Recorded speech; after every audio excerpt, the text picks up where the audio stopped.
We are live. You are live. Wow. We are the Starbirds. Starbirds, oh my god. Oh my god, Starbirds. We're the Star Childs.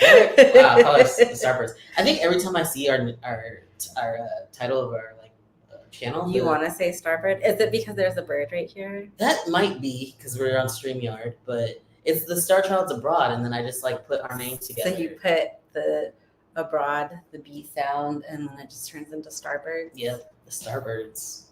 The Starbroads. The Starbroads. You're not abroad. I'm not. So yeah, we're the Star Childs, and we live abroad. And we have a lot of opinions. I like to say that I have a lot of opinions. You have a lot of opinions. You act like you don't, but you do. Yeah. And we want to just do something where we're spending some time together and sharing our opinions. And so we're going to be really judgy and talk about Reddit posts. Usually we'll do one. We're going to do go twice a week, but I don't know if we can do that. Let's be honest. Probably just going to go once a week and do Am I the A-hole? And then also relationship advice or dating advice, sex advice, stuff like that. This week is relationship advice. So we got quite a few scenarios that we'll go through from Reddit. I don't know if we'll get through all of them, but we'll try. Last time I had quite a few. I think I had 15. You had a lot. We had 2 hours worth of material to go through. You read through all of them. You picked them. You have no idea what's coming. I don't read the whole thing though. I just read the preview, and then I'm like, yeah, this one's fine, or the title, and I'm like, we'll see what happens. So yeah, we can just get into reading these and giving our very, very biased opinions based on our life experience, which is a lot. We're old. We won't tell you how old we are, but we're old. So we have a lot of thoughts, a lot of opinions, and yeah, we can get into it. You want to start? Shall we start? Sure. And you're going to be surprised because you haven't seen any of these. All right, and I'm going to put us down low so it's a little bit better. Oh, okay. All right, so let's get into it. The first one is boyfriend 30. Your reaction already. Boyfriend 31 male. What he's saying be true. What the fuck is he saying? Okay. Boyfriend 31 male gave me 29 female chlamydia. Can what he's saying be true? Okay. All right. I, 29 female, started dating this guy, 31 male, in early April. We were using condoms in the beginning, but we both got tested, and he showed me his results from his March test. He was negative for everything, as was I. So we started having unprotected sex. Bad idea. With the see what I mean? You already have a baby. We started having unprotected sex with the understanding that we were exclusively sleeping with each other. We had unprotected sex a few times before he left out of state for a 3-month gig starting in May. I asked him if he wanted to take a break while we were long distance, but he declined. He came back once to visit me in mid-June, and we had unprotected sex again. Oh, God. Fast forward to now, July 28th, I started feeling something wrong down there, swelling and redness, weird discharge. 3 weeks after his visit and went to go get tested. I tested positive for chlamydia, and I am on day 4 of my antibiotics. It was a real shock, and I cried a lot considering how safe I usually am. I understand it's treatable, but I go ahead and go above and beyond for my health, and this came as a real blow. I have not been with anyone else during this time. Livid doesn't even begin to describe what I'm feeling. He is swearing up and down that he's not that kind of man and that he knows how I feel about STDs. He's confused at my results. He says it's definitely from him. We've had multiple conversations regarding how we would go about intimacy. And I've said many times that I only have sex with one person at a time, but he doesn't understand how, as he's been faithful to me. He begged me to wait until he gets tested to form any judgments. He said he would never put me and my health in jeopardy in that way.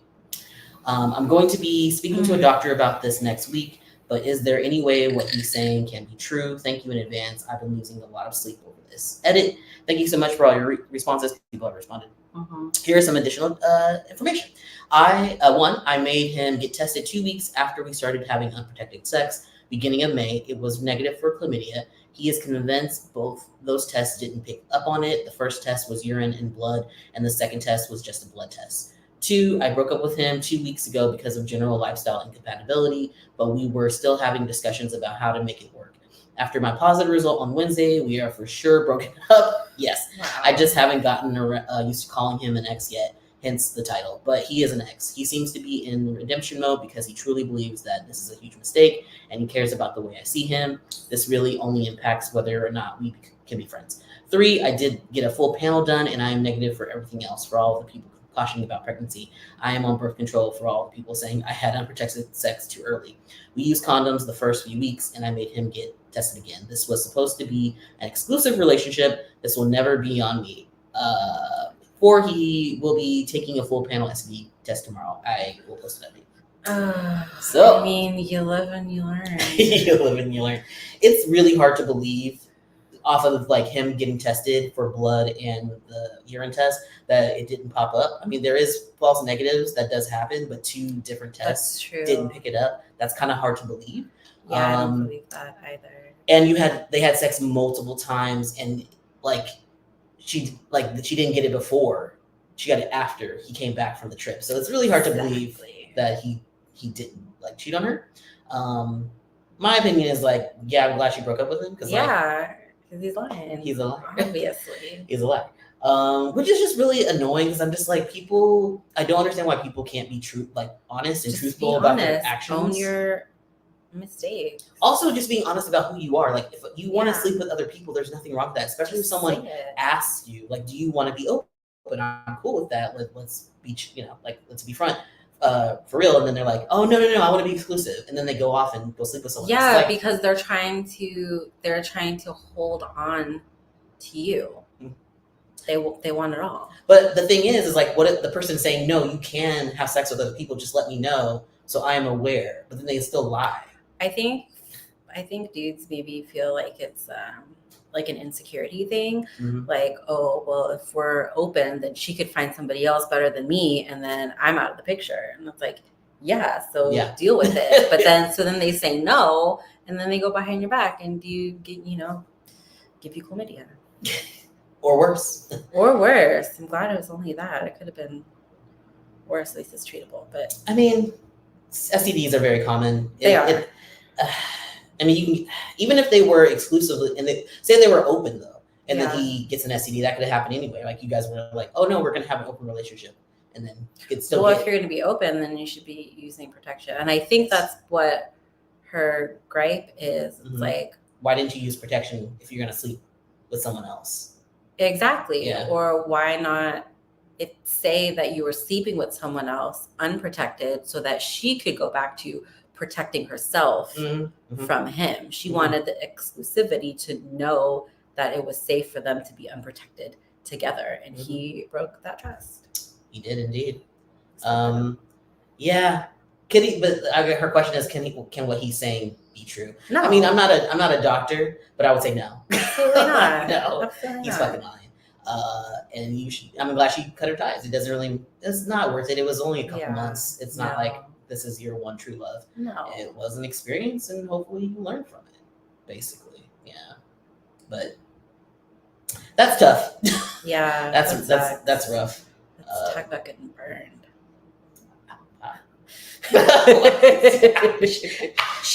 Yeah, well, it happens. All right, moving on. We're gonna go to the next one. How do I help my 23 male relationship with my girlfriend, 22 female, after we had drunk sex? All right. Yeah, the first time. I need some chopsticks. Oh, okay. She's gonna go offline. She's gonna go off camera here because she wasn't prepared. You're such a girl. I need chapstick. It's okay though. It's fine. Just come back. She's readjusting. She's gonna get back on screen. Just a second. And she's back. There's probably dope in here. We need to check our room from time to time. Check our room? Oh. Yeah, to see if there's people in here and acknowledge their presence. There's one person. Hi. Wow, thank you so much for watching us. I know I hope you're not a bot. Who cares if they're bi? Someone's I mean- watching. So I appreciate you, and I hope you find this interesting. And whoever watches this afterwards, maybe the people will come up by afterwards and watch it on the replay. I appreciate you for being here, and hopefully you learned something from our many years of relationshiping. Shipping, as they say. Yes, I love to say ship. It's a ship. It sails sometimes it sinks, all that. All right. So this is after drunk sex. All right. So the first time myself and my girlfriend had sex was about a year ago. Notably, we were both drunk when it happened. In our discussion the day after and up until now, we both have said that we regret that night and wish we could do it over differently. Recently, we got into an argument and she brought it up this night again. She told me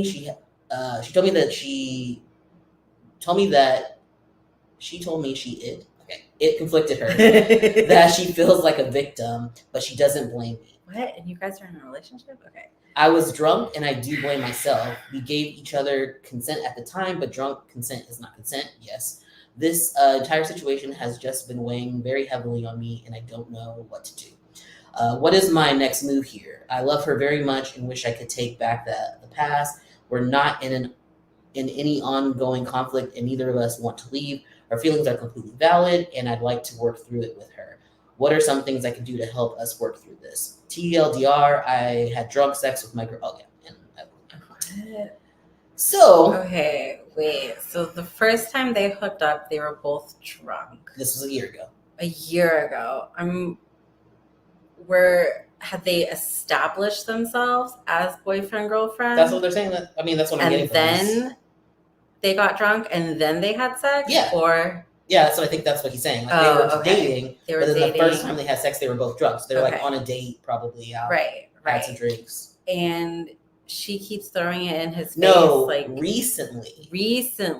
They got in an argument and she felt like a victim, but she doesn't blame him. So I feel that's valid for her to feel like, oh, I felt like a victim thinking back on this. Totally valid to feel that way. Yeah. But why are you bringing this up a year later? And why are you in a relationship with someone who you feel victimized with? But she's saying she doesn't feel victimized by him. Like it's a situation, I guess, because they were both drunk, right? But it's not like she's scared of him or she's like he's victimizing him throughout the relationship. It was like the first time we hooked up, it was not on the up and up for either one of us. Either one of us probably could have said that we both got taken advantage of, right? Yeah, that's true. That's true. Took advantage of each other. In reflection, she's like, yeah, I felt like a little victim. But my problem is like you talked about it a year ago and we're like, okay, that wasn't cool. We've moved on. And then a year later in an argument, you bring up, actually, I was a victim in that situation. It's like, yes, you are, but why are you bringing it up in this argument?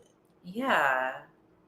I don't know. I guess I'm confused. I would like to know what the argument was about that made her want to bring this up. Right. That's fair. I don't understand what the problem is. What, for her or for him? Yeah, for her. Yeah. If the thing is what I'm going to infer, because I don't know any information, is that she's been thinking about this. She's been ruminating about this for a long time. And because she was angry in the argument, this is her time to bring it up. Right. And then if that is the case, then she needs therapy. They both need therapy. Maybe they go to therapy together. It's like, okay, we need to rectify this because clearly talking about it didn't do enough. So let's go talk to a professional about it and talk about like what kind of resolution we can have or healing we can do around this incident that happened. I guess so. Maybe I'll just need to stop drinking. Yes. But he doesn't say it happened again. No. He said it happened the first time they had sex. But I'm assuming because they're young, they probably do get drunk a lot. Probably. It's an assumption. I mean, that's what you do when you're young. When you're 20s. Yeah. And it's like you really shouldn't have sex when you're drunk. You really shouldn't. But you're horny when you're drunk. So like I get it. I mean, I had most of my sex when I was drunk. And it's usually not good. It's usually not even good sex. I mean, for either person. Yeah, no.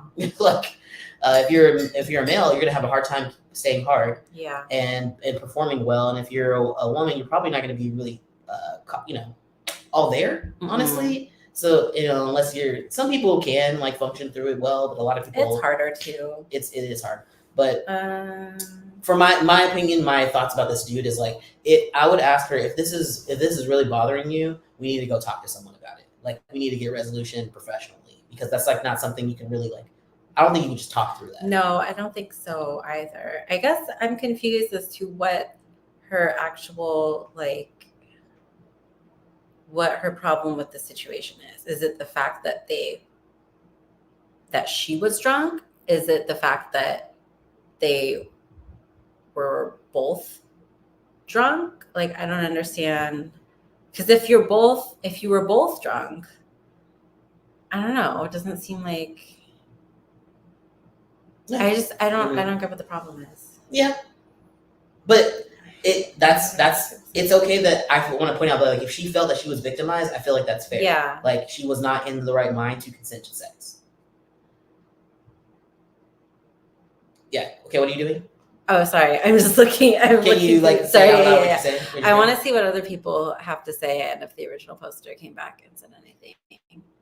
So someone's like, it'd be one thing if one person was drunk and the other wasn't. I was like, but they're both drunk. Don't shake the thing. Sorry. Just, like, you can touch it, but don't shake it.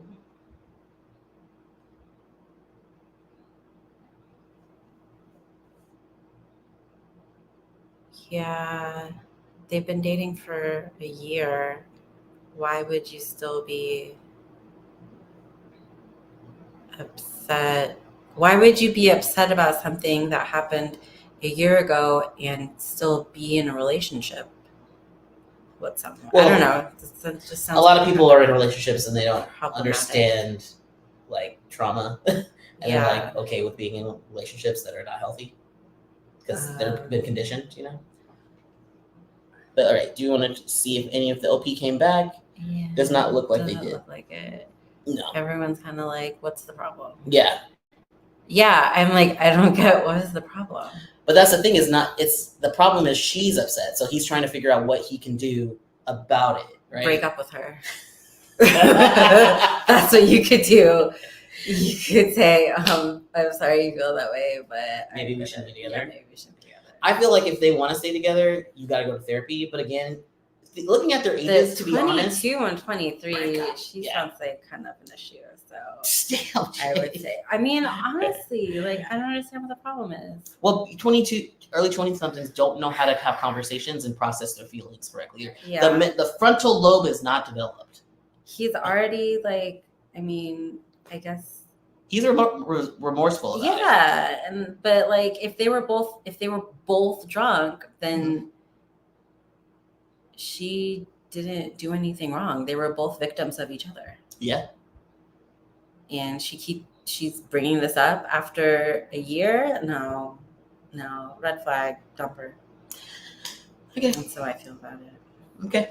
I partially agree, and I also feel if you feel like it's worth saving, go to therapy. But if you don't, then yeah, I'd be like, it's not that serious. You'll find another person. With a 22-year-old is not worth saving.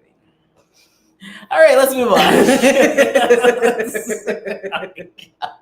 You're so harsh. You're so harsh. But I don't blame you. All right. Okay, so the next one is, I, 27 male, am uncomfortable continuing my relationship with my 36-year-old female girlfriend after she slept with her 30-year-old male current best friend just before we became exclusive, multiple times. Do you think it is understandable that I feel so turned off by all of this? More details. Let's read. Yes, you should break up with her. Sorry. Oh my God, Jay, let's get into it before you give the juice. Okay. Okay. All right.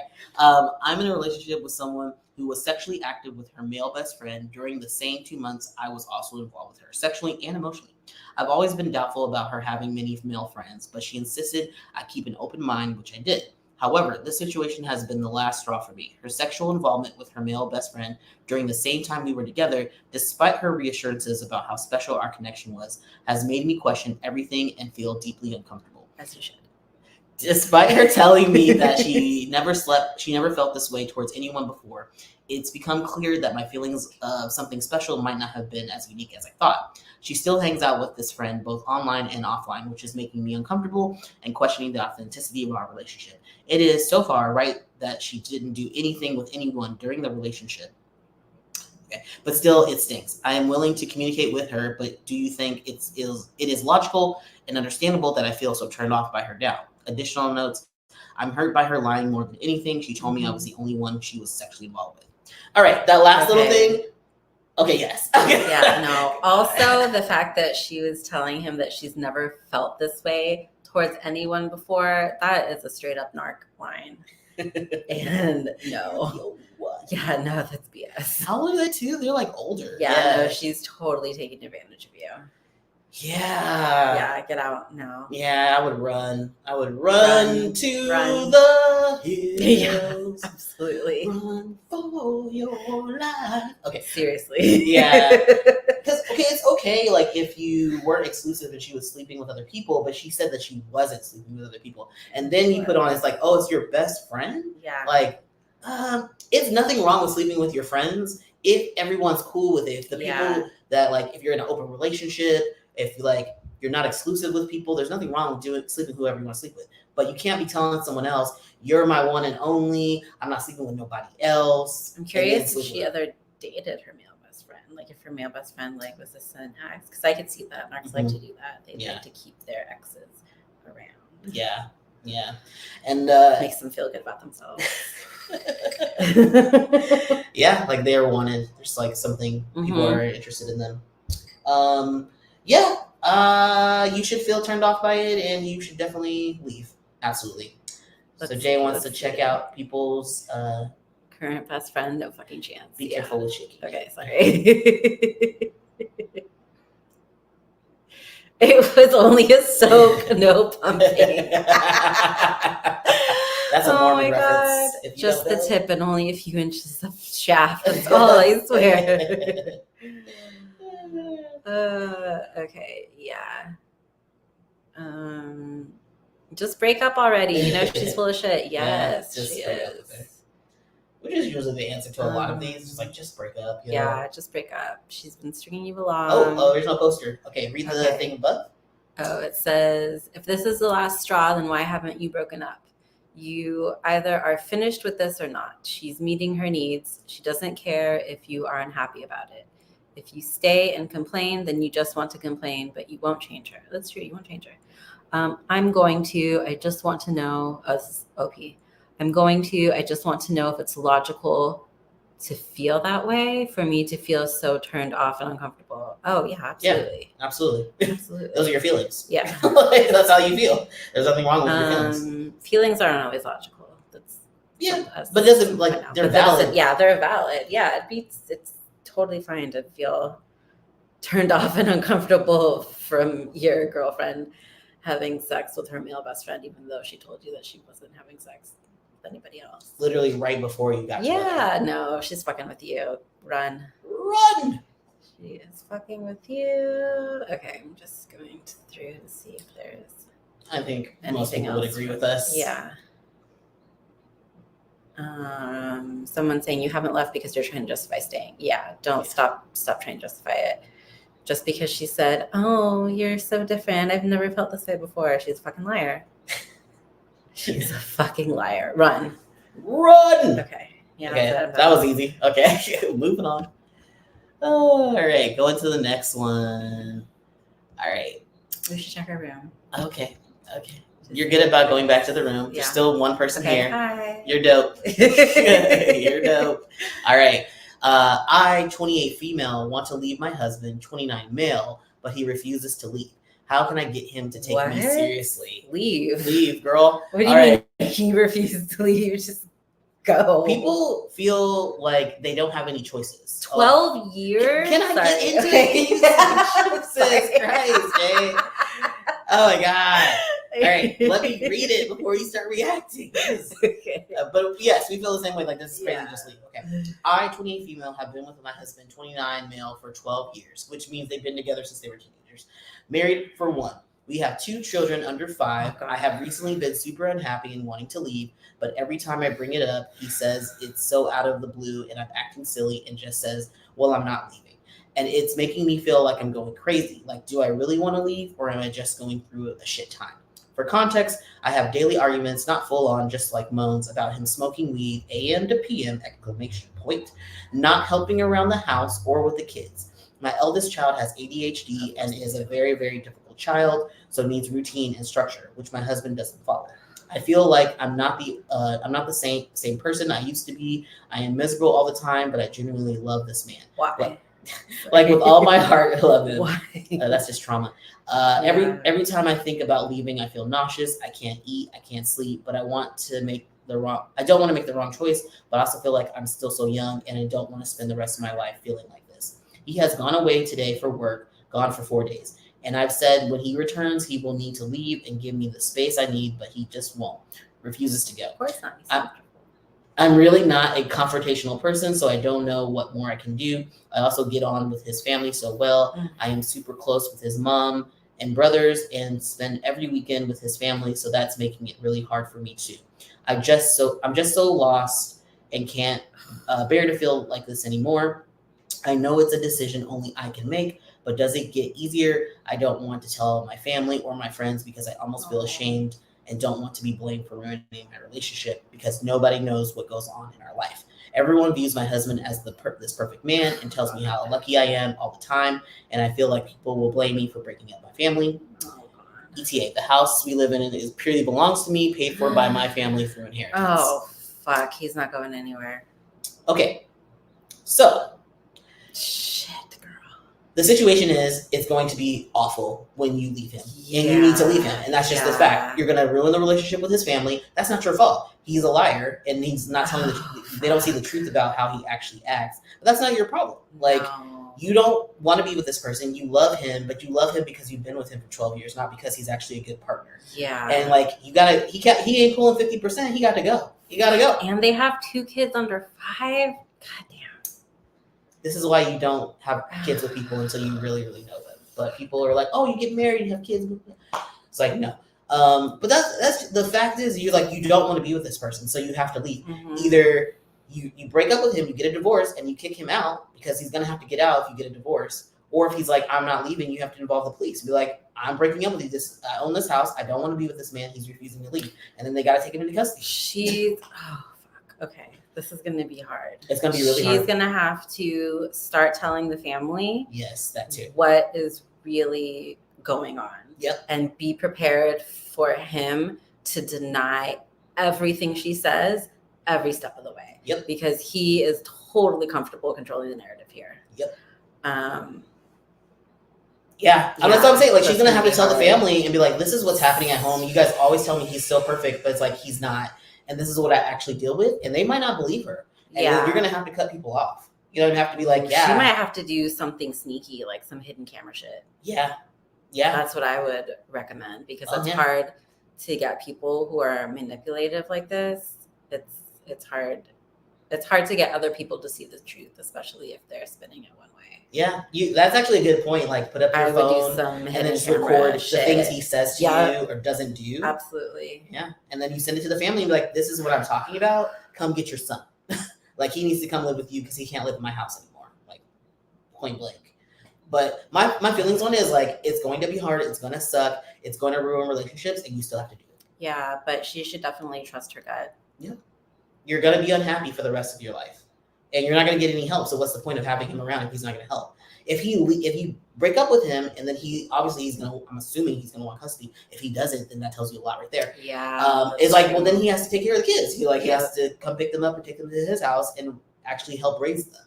But if not, I mean, then he shows his true colors. I'm curious. She says she's close with his family, but she's close with her family. Like, get everyone you can on your side right now. Yeah. Start talking to people. Start spilling your family tea. Yeah. You're gonna need as much support as you can get. Yeah. Oh, fuck. I feel bad for her. That's fucking sucks.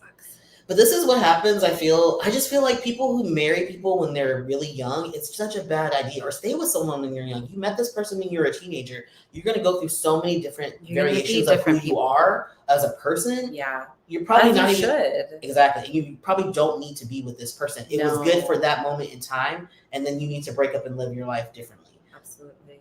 I'm like, and you have these kids. I'm like, you've been married for 1 year. So were these kids even planned? Did you just have these kids because you guys have been together for this long? Probably. Or because it was an accident? Probably. And it's like, oh, we're married now. Time to just take off the condoms. No, but they've been married. No. They've been married for 1 year. The kids are 5. So they had the kids when they weren't married. They've been married for 1 year? It says it in the first line. Oh, married for 1. Together for 12, married for 1. Yeah. Okay. And the kids are under 5. So they were together for 7 years and then had kids and then decided to get married. Yeah. And I'm like, why? Why did you even get married? That's interesting. Like, it must have been for some tax purposes. Maybe. Could have been tax. Yeah. Yeah. But I'm like, were those kids planned? Or was it like, well, I'm pregnant and we've been together for so long, so I'll just have these kids. Yeah. Also, kids change your life. Because then it's like you're together single for 7 years and you're doing your own thing, you're living your life, and then you have kids and they require so much of you and you can't be selfish anymore. And then he decided that he was going to continue to be selfish, clearly. And I'm like, people don't understand, like, kids are work and it's not easy, you know? Yeah. All right. Let's see if she comes back to say anything.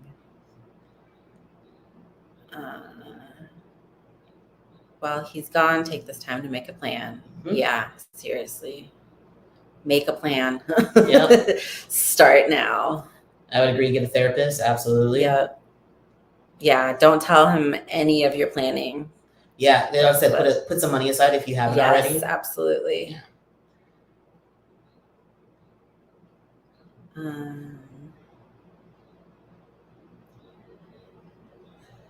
Let's see.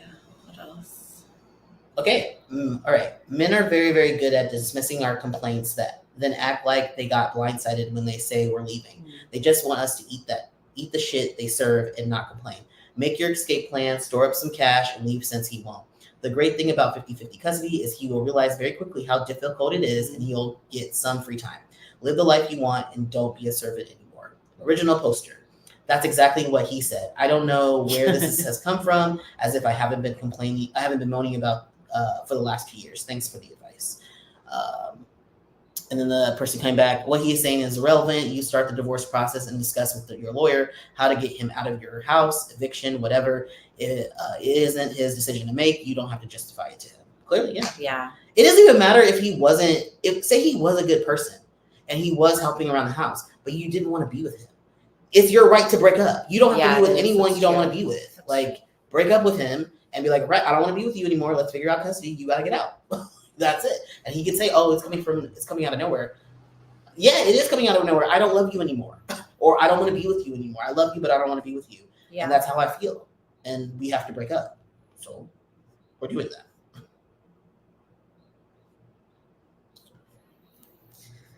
Oh, well, good luck to her. Yeah. Did she come back to say anything? If anyone's gaslighting you about something you've been talking about for years, that's a big sign to move on. Right. It says someone saying you can't really force him to leave, but you can. Do you have anywhere to go? She says, OP says, I don't. I am a student and I do not work anymore. So going out to rent somewhere isn't easy. And with the children, it's hard for me to just go and stay with someone who has space for me and the kids. I don't have much family around, just a couple of friends, really. That sucks. No, it's your home. You don't have to leave anywhere. No. What are you talking about? He has to leave. Yeah. You own the home. You own the house. Yeah. He's got to go.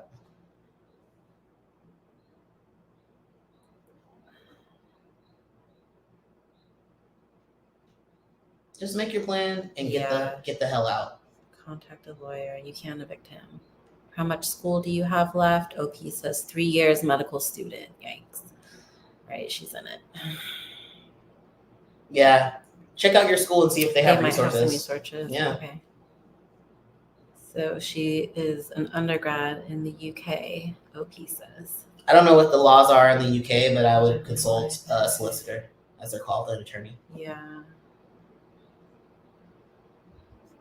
Other people are suggesting, talk to his mom, talk to his family, start building up some evidence, go find all your resources now.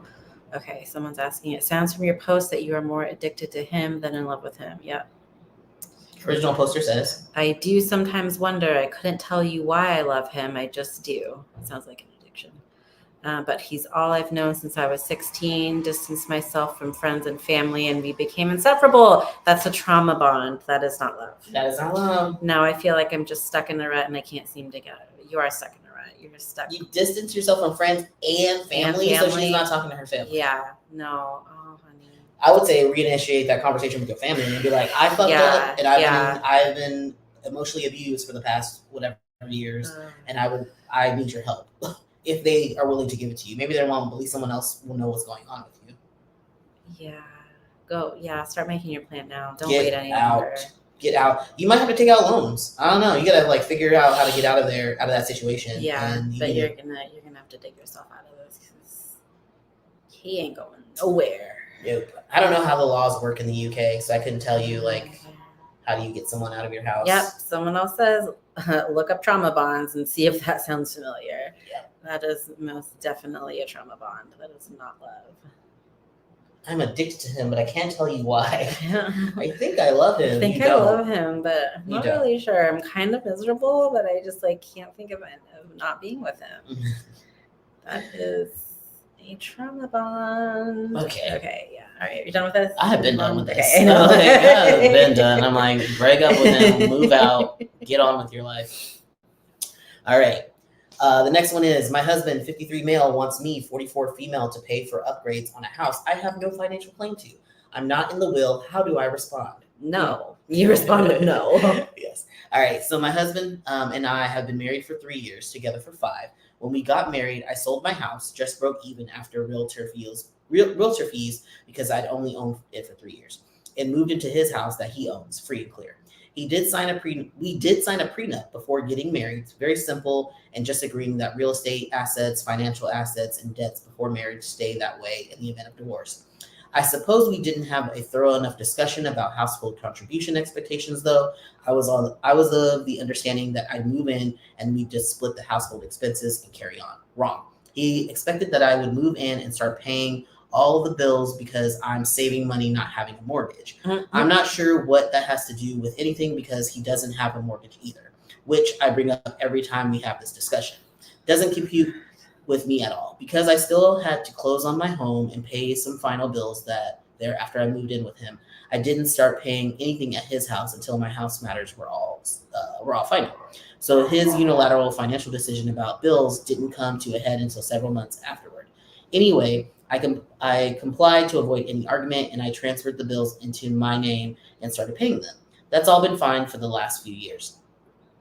I work full-time in a professional position. I pay the utilities, trash, internet, combined car insurance, cable TV, combined cell phones, about half of the groceries, the property taxes, they're low. All of that is still less than my mortgage and bills were, so I do come out ahead. If I compare past to present, I believe this is an irrelevant comparison, though. We kind of split entertainment and eating out, but I do believe I paid more there than he usually does. I also cook and clean and do some outdoor chores like gardening, weeding, cleaning the pool, and I've mowed the lawn once. So what the fuck does he do? My husband is retired and gets a little retirement income of about $2K each month. He spends it around property, on upgrades and repairs, on groceries, gas, some of our entertainment, and lots of stupid, in my opinion, stuff for himself. Entertainment and shopping. He does some cooking, cleaning, and majority of the outdoor chores. We have children from previous marriages, but they're grown and gone. We still have separate bank accounts and finances. The bills are all in my name, though, besides the property tax. So I just pay them each month like I did when I was by myself. So here's the problem. It has come up a couple times recently that he wants me to pay for half of any house upgrades, repairs like rotten siding, HVAC cleaning, new toilet, minor roof repair, paint, materials to repair a water leak, basically anything you buy at the hardware store. He thinks I should pay for half of. He does the repairs himself, so there's no labor costs. I told him I really don't think it's any of my responsibility to pay for upgrades to a house I have no financial interest in or claim to.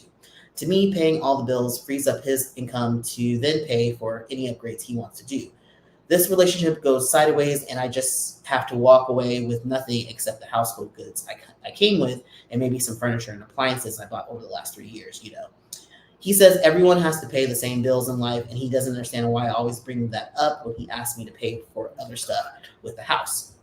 In his mind, those bills don't count because everyone has them.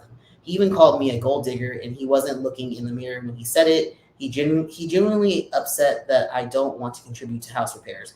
I feel like I already contribute way more than my fair share. I believe we should be splitting all the bills, and he should still pay for house upgrades until I've earned a spot in the will. He says things are going to change, or I can things are going to change, or I can just leave. I really do fail to see things from his perspective. How should I respond when he brings this up again? This whole thing is so bizarre and Twilight Zone to me. Why did you marry him? Such a good question. Why did you marry this guy? I would say break up with him. Yeah. What is Dude sounds like a dud. He sounds like not worth your time. No. If you're already paying for all of these things and then he wants more of you, but then doesn't give you any stake in the house, well, yeah, you're right. Like, that's fucking crazy. No. What? That's wild. And then gets mad at you because you don't want to contribute. I would bring up the prenup. I was like, in the prenup, we said this. We said that I wasn't going to, these things are yours and these things are mine. So if this isn't mine, then why would I pay for it? Make me understand that. And then he goes back to, well, this is, everyone has to pay Everyone bills. has to pay bills. But he's not paying any bills. I'm like, you're not paying any bills, honey. Because she's paying the bills. I'm like, you don't pay bills. Oh, no. Break up with him. Oh, God. He's using you. Totally. I'm like, and then if you break up with him and then he has to pay all those bills, he's not going to have any He's not going to have any fun money because there goes all his $2K a month having to pay all those goddamn bills. No. Leave. Break up with him. Leave. I'm sorry you sold your house. But yeah. I mean, like, just get an apartment. Who cares? Like, I also feel like when you get older, do you really want a house? It's so much maintenance. It's so much work. So much work. Things break. It's your responsibility. There's, like, no point. You don't really get that much investment out of it unless you move to a really, like, up-and-coming neighborhood. Like, the security, like, you can't get kicked out. Yes, you can. If you don't pay your property taxes, that's true. You can get kicked out. If you don't pay your mortgage, you can get kicked out. I don't see. If you already let go of your home, you're now paying for another home. Like, just use those bills and have, like, an apartment or a condo. Yeah. And then you don't have to worry about this fool who's asking you to do stupid shit. It just doesn't seem worth it. I'm like, no, not at all. She's the one losing out here. He is gonna be hurting if you ask for a divorce. Yep. He say that you guys should break up. What did he say? I think that's when I read that. Yeah. He says things are going to change, or I can just leave. She probably meant to put aren't going to change. Aren't going to change, probably. Mm-hmm. Or I could just leave. I'm like, if he gave you an ultimatum, then be like, deuces, bro, pay these bills yourself. He thinks she's not going to do it. He thinks she's not going to leave. Yeah. I'd be like, bye. All right, let's see. Bye, Larry. Come back and say anything else. Yep. Tell him that's a great idea and leave. That's wild. Paying all the bills and property taxes. You work full time and you do house chores. Why are you doing house chores at all? And he's retired and he does some house chores. Does a little bit, and he just like goes shopping for whatever hobbies he likes. No. Nursery. He is taking advantage of you. Okay, so comment is, if I'm understanding, she also works full time and does the majority of the work in the house. No, ma'am. OP says, rubs me the wrong way too, because it's such a baffling conversation to keep having. That's why I took it to social to get feedback outside my bubble. Thanks for your comment. Yeah, it's baffling because you're trying to find a logical reason for something that is completely illogical. Yeah, he's being selfish. That's what other people are saying. This person says, it's baffling. You're trying to find a logical reason for him demanding all this, but it's not logical. It's not reasonable or fair.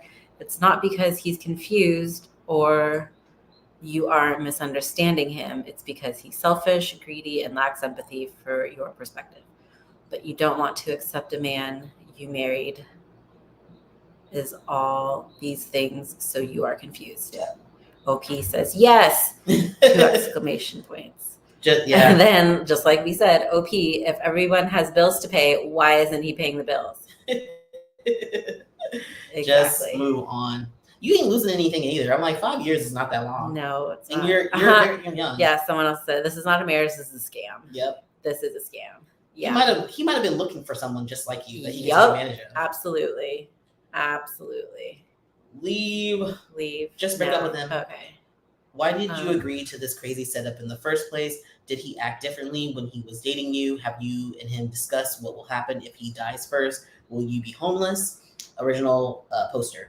Because I'm an idiot, plainly. He did act differently when we were dating and as newlyweds. Very generous. Mm-hmm. And he was agreeable to me not paying any expenses at his house until my affairs with mine were settled, which took a few months. After settling my affairs, I genuinely thought we just split household bills since neither one of us has a mortgage. I was sort of I was sort of over a barrel by that point because I'd sold my home and most of my furniture.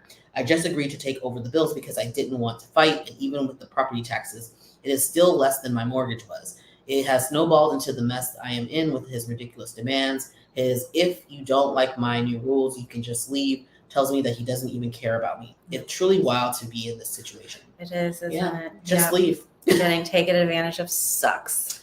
Just leave. Yeah, this person's like, Right. it also tells you that he's stupid. If he only gets $2,000 per month, he wouldn't have much money left over, if any, if he had to pay all the bills himself. Yes, so call his bluff and leave. Watch him start scrambling when he realizes his sugar mama is taking away his sugar. Yep. That's so true. I'm like, just break up with him, which is our answer to most things. Just break up with this motherfucker. Bye, Larry. All right, read the okay. You gotta read the thing. This person says, no, put a new deal on the table. You split household expenses 50-50 and he covers all housing costs, or you go on the deed, in which case you will consider contributing to repairs. It sounds like he wants to protect his house and leave it to his kids, but he can't afford it. If that's the case, in a way, you are spending your kids' inheritance on his. It's true. I know houses have gone up a lot in price, but if you can afford to buy, maybe you should. The day may come when you lose him and your home, if not through divorce, then when his kids inherit. Or just get an apartment, enjoy your independence, and be free of feeling used. OP says, very good point about spending my kids' inheritance on his kids. That's essentially what this is. He's asking me to pay for repairs so his kids get the most money for it when they sell it after he croaks. And someone says, he's the gold digger. And it's like, yeah, that was a classic projection you witnessed when he was calling you a gold digger. It's like, he doth protest too much. Like, when you start putting on other people, it's usually usually like self-reflection. All right. So obviously, we need to move on. All right. Oh, okay. This person says, I'd not be surprised if he was lying and had money stashed away. Original poster. He does. He magically comes up with money when I refuse or take too long to cough it up. Dude. Yeah. Move on. Move on. It's time to go. All right. That's too bad and sad, but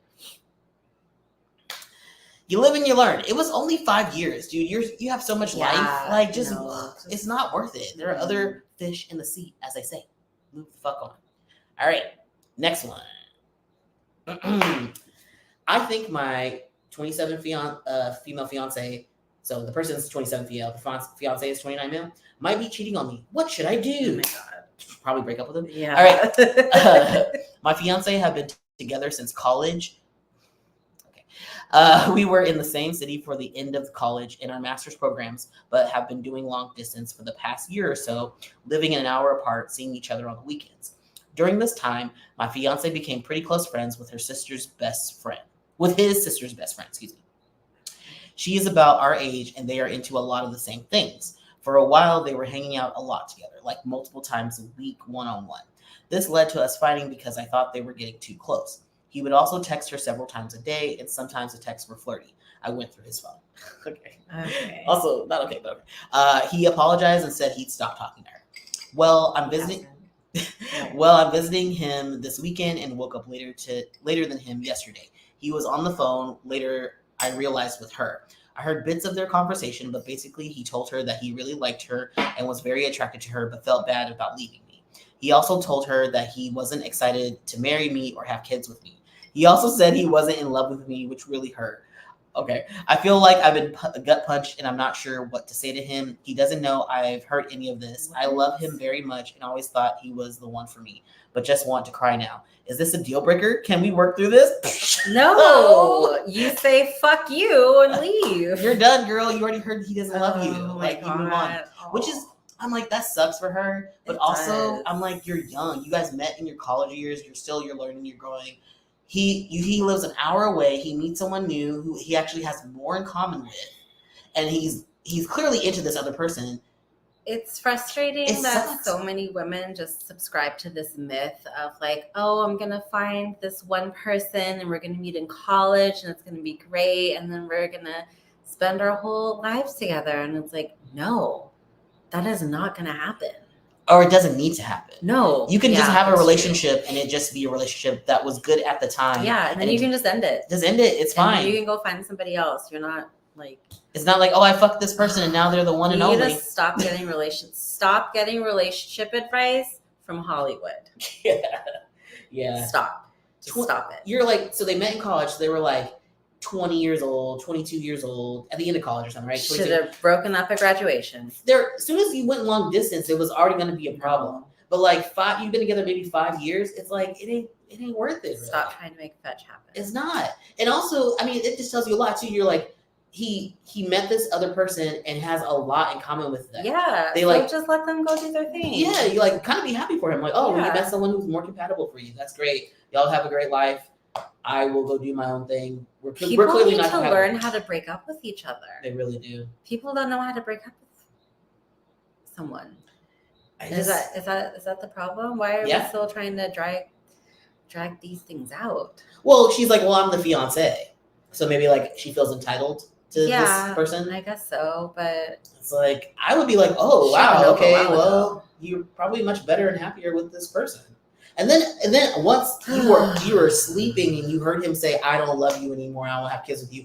I would have woke up. I'd be like, what? Excuse me? Oh. Okay, well, guess it's time for me to go. I'll just pack my shit. I'm just going to see myself out. Y'all can be together. Good luck. Like, what is the point? What is the point? That sucks because it's like she has really low self-esteem. Yeah, she has low self-esteem. Absolutely. Yeah. Just break up with him. He wants to break up with you, but he feels bad, so he's not going to do it. So he's going to drag this out until he does break up with you. Stop feeling bad about breaking up with people. You know what's even worse is staying with someone who you don't actually like. That's worse than not breaking up with someone. Just fucking break up with them. And you could like them, you could love them, but they're not right for you. Yeah. Like that's okay too. It's like, okay, well, we're not compatible, or I can tell that they're not that interested in me. And it's like, okay, well, if they're not willing to break up with you, then you got to be the bigger person. Be like, I love you, but you clearly don't love me back. So we got to break up. Like that's what we got to do. Like stop being toxic to each other. Yeah. Yeah. You'll get over it. Yeah. Give yourself 6 months, a year, you'll be over it. And you'll be with somebody else. It'll be fine. Get a cat. What? Get a cat. Get a cat. Yeah. Or a fish or something. Maybe your apartment doesn't allow it. I don't know. Get a pet. Get a pet. Distract yourself. Get a pet. Go to therapy. Get a hobby. You know, maybe find some volunteer gig on the weekend. You'll be fine. You will be most definitely fine. You're so goddamn young. So many more lives to live. Please. Just break up with him. Also, I want to point out she went through his phone. Yeah. If you feel like you need to go through someone's phone, that's a trust issue, and you should stop yourself and not do it, and then you should just break up with them. Yep. Just break up with them. Just break up with them. Do we need to read the comments? Because I don't feel No, it's fine. Okay. What? We should check our room. Oh, right. If we have more than one person. We probably don't. Still one person. Okay. Yeah, you're so cool. You're the coolest. I really appreciate you. All right. Let's keep it going. This next one. All right. So, am I, 29 female, being love bombed by my new boyfriend, 35 male? Yes. Maybe. Right. If you suspect it, it's probably. Yeah. All right. So I recently met a guy while traveling abroad last month. We spent 2 days together, which were amazing, and video chatted every day when I got back. Oh, God. A few weeks later, he came to visit me in my country for 10 days. He just left. I like him, but there's a few things that don't seem right. Trust your gut. If you have a list, then it's probably not. No. Okay. No. Okay. Well, he talks about our future and wanting me to move to his country as soon as possible. I've said no repeatedly. 2, when he came to visit, he wanted to have a baby as he thinks this will push us to be together physically. Oh, God, no. 3, he's very particular and critical. He criticizes my driving, says my flat isn't clean enough. Spends too much money, even the way I put on my shoes. No. 4, he gets upset if I don't call him first. I was traveling for work a couple of weeks ago and couldn't call as much, and he accused me of not wanting him anymore, even though I explained my days are full when traveling. Run. 5, he just wants us to do something, and I don't.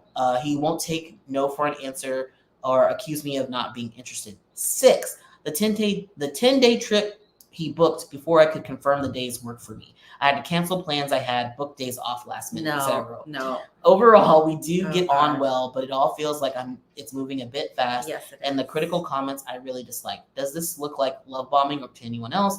How can I tell him I want to slow things down? What? You don't. Just you run away and break you up. block his number and you just stop talking to him. Just don't. You knew him for 2 days. 2 days. Yeah, absolutely not. Oh, he is trying to trap you. Don't let him do it.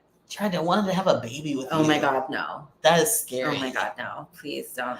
And honestly, don't do if he like booked travel to your country and didn't give you time to like plan that, and then you gave him your address and you let him come to your place, I'd move. Yeah. I'd be like, Yeah, no. block his number and He move. sounds like really scammy. Yeah. That's some crazy shit right there. That is. Yeah. I'd be moving. Block his number. Move.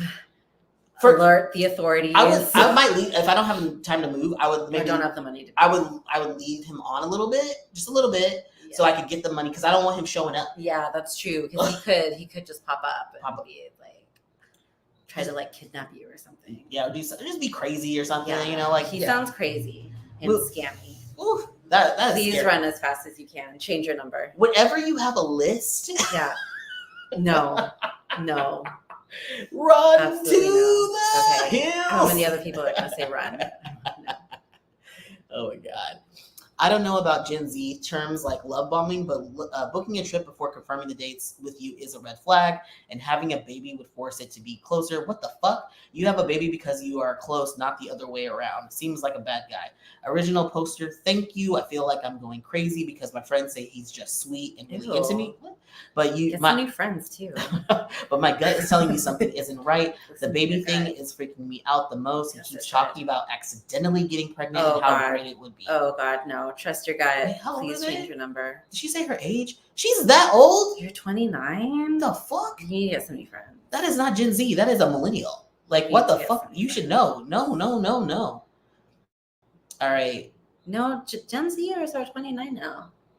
No. Young millennials are like. No. No, Millennials are like 29 is the youngest. Oh, okay. Yeah. Okay, so she's a. Or 20, maybe she's a maybe cusper. She's a maybe cusper. okay, maybe you're right. Maybe it's like 30. Yeah, 31. Yeah. The youngest ones are like 30, 31. So she's a cusper.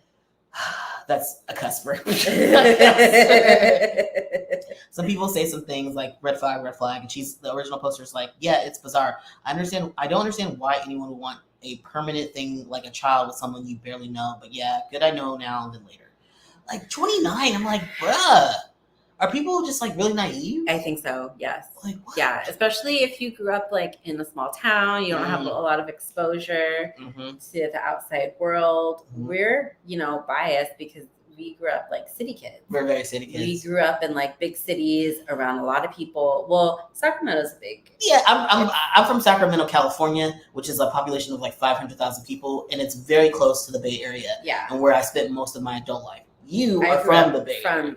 I'm a city kid. Yeah. I grew up in San Francisco. So yeah, we had more exposure to like. If you're not exposed to a lot of people, then you don't know what to look out for. And I was exposed to a shit ton of people, and I still got taken advantage of. You did. Like, what the fuck? So I can't even imagine some people out there just like, yeah. Everything. Trust your gut. Trust your gut. Always trust your gut. Always.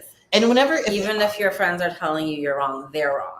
And now that happened, that you were like getting friends, I'm like, yeah, I'd be like, oh, my friends don't have my best interests at heart. Yes. You need new friends. Get new friends. That's Seriously. super telling.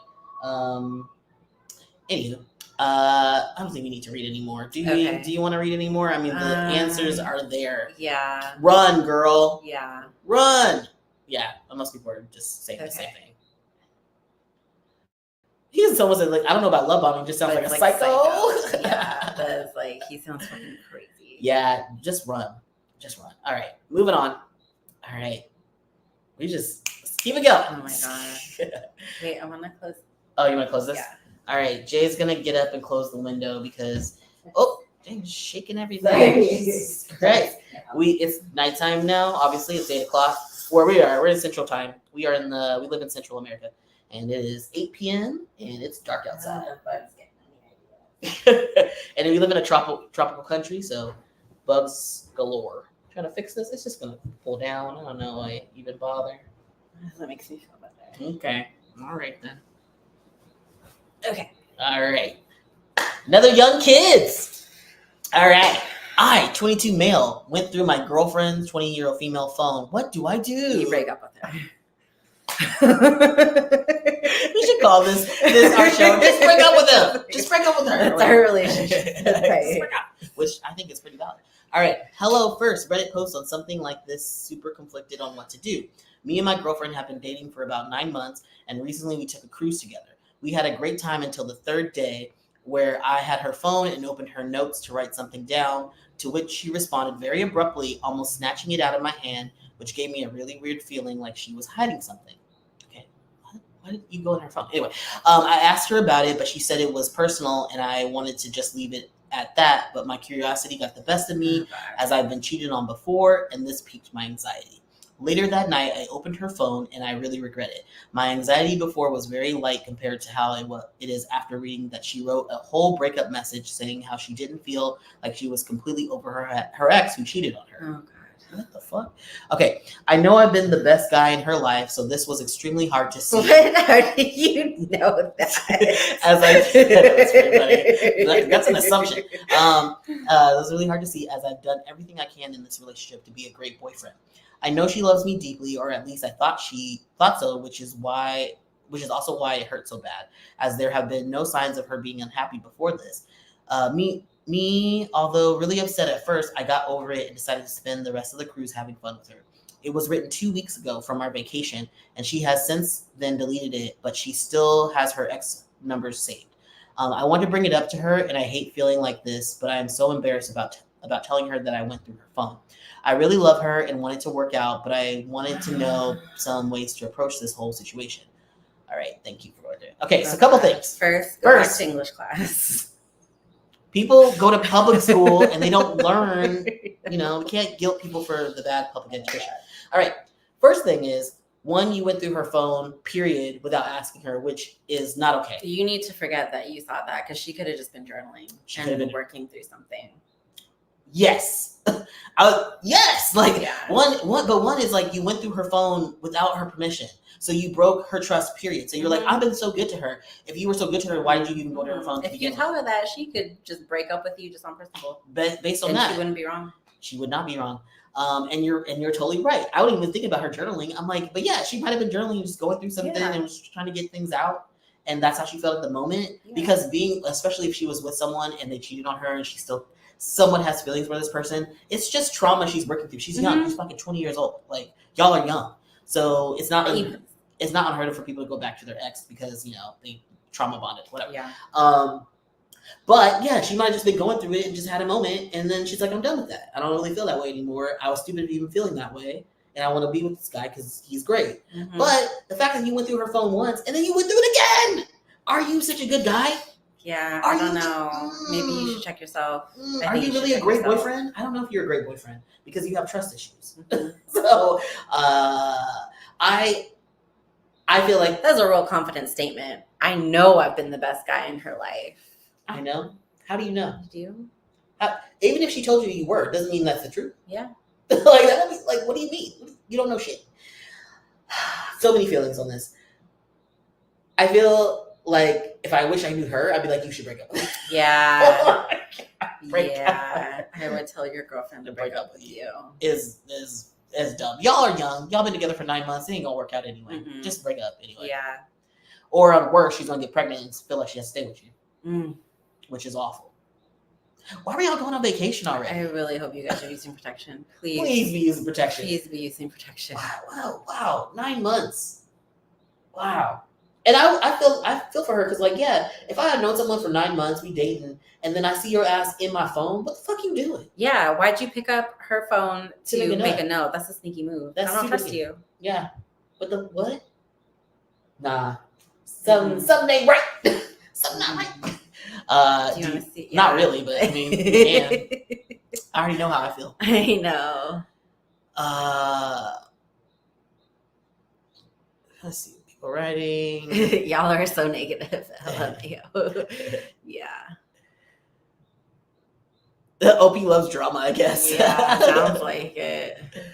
I mean, they're teenagers. Yeah, it's possible she has Yeah. complex feelings about her relationship, which is fine, and he shouldn't have looked, but he Mhm. did. She might forget about it, but he won't. Yup. And I guess that's fine. Have an open conversation about how she feels about your relationship, gauge her responses, and try to work into the conversation if she regrets any things with her ex, or is she happier now? Don't accuse or tell her you read the note. Just let her talk. Even if she doesn't tell you the truth, it will make her confront her own feelings. It may help force her hand on one way or the other. I don't know if I agree with that advice. I mean, yeah, you should always have an open conversation about how you feel about each other in your relationship periodically, yeah. But I'd say like at least every 6 months. Yeah. Check in. Yeah. Ask some questions. But if it's more about this note that's got him tripped up. But I'm like, well, he shouldn't have read it in the first place, so that's on him.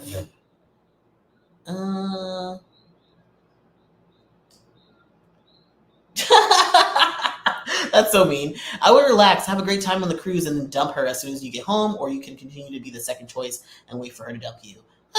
Whatever. I mean, yes and no. I think you guys should break up with each Just other. Break up. Yeah. Someone's got to make the first move.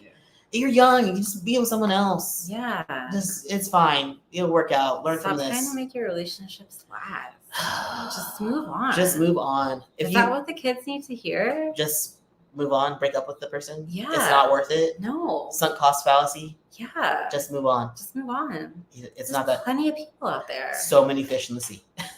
So many. Like billions and billions of people. What are there? 9 billion people? I don't know. There's too fucking many of us. 8 or 9 billion. There's too many. Do you really need to be with that person? I don't think so. No. Moving on. Okay. Let's keep it going. All right. My is the person, 20-year-old female boyfriend who's 26-year-old male of 6 years proposed to me this afternoon, then tonight admitted to previously cheating on me. What do I do? Break up with him. All right. Wait, okay, so they've been together for 6 years. So let's do the math on that. So they got together when they were 18. He was 20. No. Break up with him. No. Don't waste your whole life. Don't do it. All right. My boyfriend of 6 years proposed to me this afternoon. It was sweet and cute and honestly has been the best date ever. We had dinner to celebrate, and I fell asleep in our hotel room after calling my family to tell them the good news. Everything was great until my boyfriend woke me up tonight telling me he had a terrible confession to make. He admitted to cheating on me 3 years ago. Boyfriend said that when we were in a long-distance relationship, he sexted some girl he knew from high school one night. He told his mom and his best friend day after it happened. Who tells their mom that they texted someone? Sexted. Sex texting. Yeah, I know. But he never told me. After he confessed, I asked him to show me the messages. It turns out that they were sexting over the span of 2 nights. He said it was because he was insecure about the long-distance relationship and he was missing being intimate with me. Why couldn't he just text her? I don't know whether to believe that. He forgot about the second time he did it, but I am devastated and don't know who to talk to about this. I've been hyperventilating and I'm on the verge of throwing up. Okay. We just signed for an apartment together last week, and I literally just called all my close relatives and friends to share the news of our engagement. To top it off, we're on an international trip, and so now I'm stuck in a hotel with him in a foreign country. He profusely apologized for the cheating, said it was the worst mistake of his life, and promised that he hadn't cheated on me before or since this specific incident. I really thought we had a great relationship before this, so I don't know if I should forgive or break up with him. Edit. Thank you for all the support and advice. I really didn't expect this post to get this much traction, and I don't know if I can respond back to everyone. But just know I read everything and really appreciate it all. The mini update is that I got like an hour of sleep, but was able to call a friend to talk. I decided to give back the ring and right now, ex-boyfriend is telling our friend's family that the engagement is off. I also asked him to block the girl he had sexted with before and told him I needed space as I planned to head home ASAP. Wow. Okay, so here's a couple of things. For me is, why did he propose and then tell her that he cheated on her? Because it would have made more sense that he told her, hey, I cheated on you. I feel really bad about it. It happened a few years ago. Yeah. I see us getting married in the future. Can we work this out? Right? Yeah. Like, can we go to therapy about it? It was just sexting. I didn't actually follow through with anything. It was more of a trust, emotional break, cheating, right? I really want to be with you. Do you think you could accept me? And like, why would you propose to someone? Because he's manipulative. Yes. That's manipulative That behavior. is manipulative behavior. But I'm also like, they're young. Yes, they are. And like, you know, if you've only been with one person you're pretty much your entire life, and you're like, I don't even know how to have this conversation because I'm not mature enough to tell the person the truth that I cheated on them, and then be immature and propose to the person, and then tell them afterwards because they felt guilty. I think she's right to break up with him. I don't think it's worth it. I think so too. But it's like, it is like an emotional cheating. And I'm like, it probably would have worked out if he would have just confessed to it, but when it happened. Yeah, he told his mom. Gross. And it's his sister, it says, or his best friend. He told his mom and his best friend the day after it happened. Did either of those people tell him that he should tell her, and he chose to ignore their advice, or are they also immature and didn't say anything? Yeah. That's a good point. If you told your mom and your best friend, and neither one of them. Mom should have immediately said, like, well, you need to tell her. And then he did. Either she said so, or he didn't, or she didn't say anything. We don't know, right? We don't know the. Also, it's like, it's sexting. Like, it's not. It's an emotional cheating. It is. That's true. It really can hurt people. That's true. When you do something, because you're breaking trust. That's you're breaking. True. Why didn't he just sext her? Such a good question. I don't understand. Why did he have to do it with somebody else? I missed you so much. Like, let's like dirty talk. He could have called her and had phone sex. Yeah. Like, what do you mean you missed the intimacy? Was she like? Also, why was she still in your phone? You felt guilty about it. It was 3 years ago, but that person's still in your life. Yeah, that's weird. I don't understand. Well, she did the right. Well, I mean, we don't really need to go into this super long, but she broke up with him, and I'm glad. Yeah, she gave him the ring back, and so good girl. Move on with your life. I'm sorry that you just signed an apartment together. See if you can get out of it. Just get out of it. Yeah, that breaking the lease fee might be worth it. I mean, like, he gotta pay for it. Yeah, he does have to pay for it. He gotta pay for it. Like, you fucked this up. Like, so it's your fault. That sucks. Yeah. And you're on an international trip too. Yeah. With this person. Sucks. I'd be mad at him. Like, you just fucked up my trip. Yeah. Why'd you have to do this? Why did you propose to me, and why did you tell me afterwards? Why didn't you just wait to tell me when we got back? Why didn't you tell me now? Yeah. he just fucked up the whole trip. I'd be pissed. Yeah. I'd be like, you gotta go. I'd be like, I'm gonna finish this trip without you. Yeah. Like, you go home. Go home, bro. Oh God, what an asshole. Wow. Yeah. Let's see what other people. Why? We don't need to see what other people say. I'm curious. He should have told you this years ago. That's what I said. He's kept a secret knowing you wouldn't react well. That's the bigger betrayal. A proposal is supposed to be the best day of your life, but he turned it into something hurtful and stressful. OP says, I agree. I'm just so angry because I recently lost my grandmother on top of all this. That's fucked up. I moved long distance to be with him. Oh, damn. I'm now feeling like I missed my time with her just to be with the guy who basically cheated on me twice and lied to me about it for 3 years. Yeah, that's really fucked up. Yep. That's, yeah. Ugh. Gross. God, what is with these fucking dudes? Well, you can blame his parents. I do. I mean, that's usually what it is. It's like, that's bad parenting. I just feel bad for like having frank all these women that are just like giving so much of themselves for these shit ass dudes, and just like. Well, I feel like a lot of people women break up with them. A lot of parents don't have like real honest conversations with their boys about like how to treat women and like how to handle your emotions, how to, when you fuck up, what you're supposed to do, like how you're supposed to handle that fuck up. Yeah, you need to own it and how to properly apologize to someone. How to take responsibility for your actions. It's like things that. But people don't even have these. They don't have these conversations at all. That's true. And just most adults and or parents don't even know how to do that. So like, how would you expect to like? You can't pass on knowledge to your children that you don't have.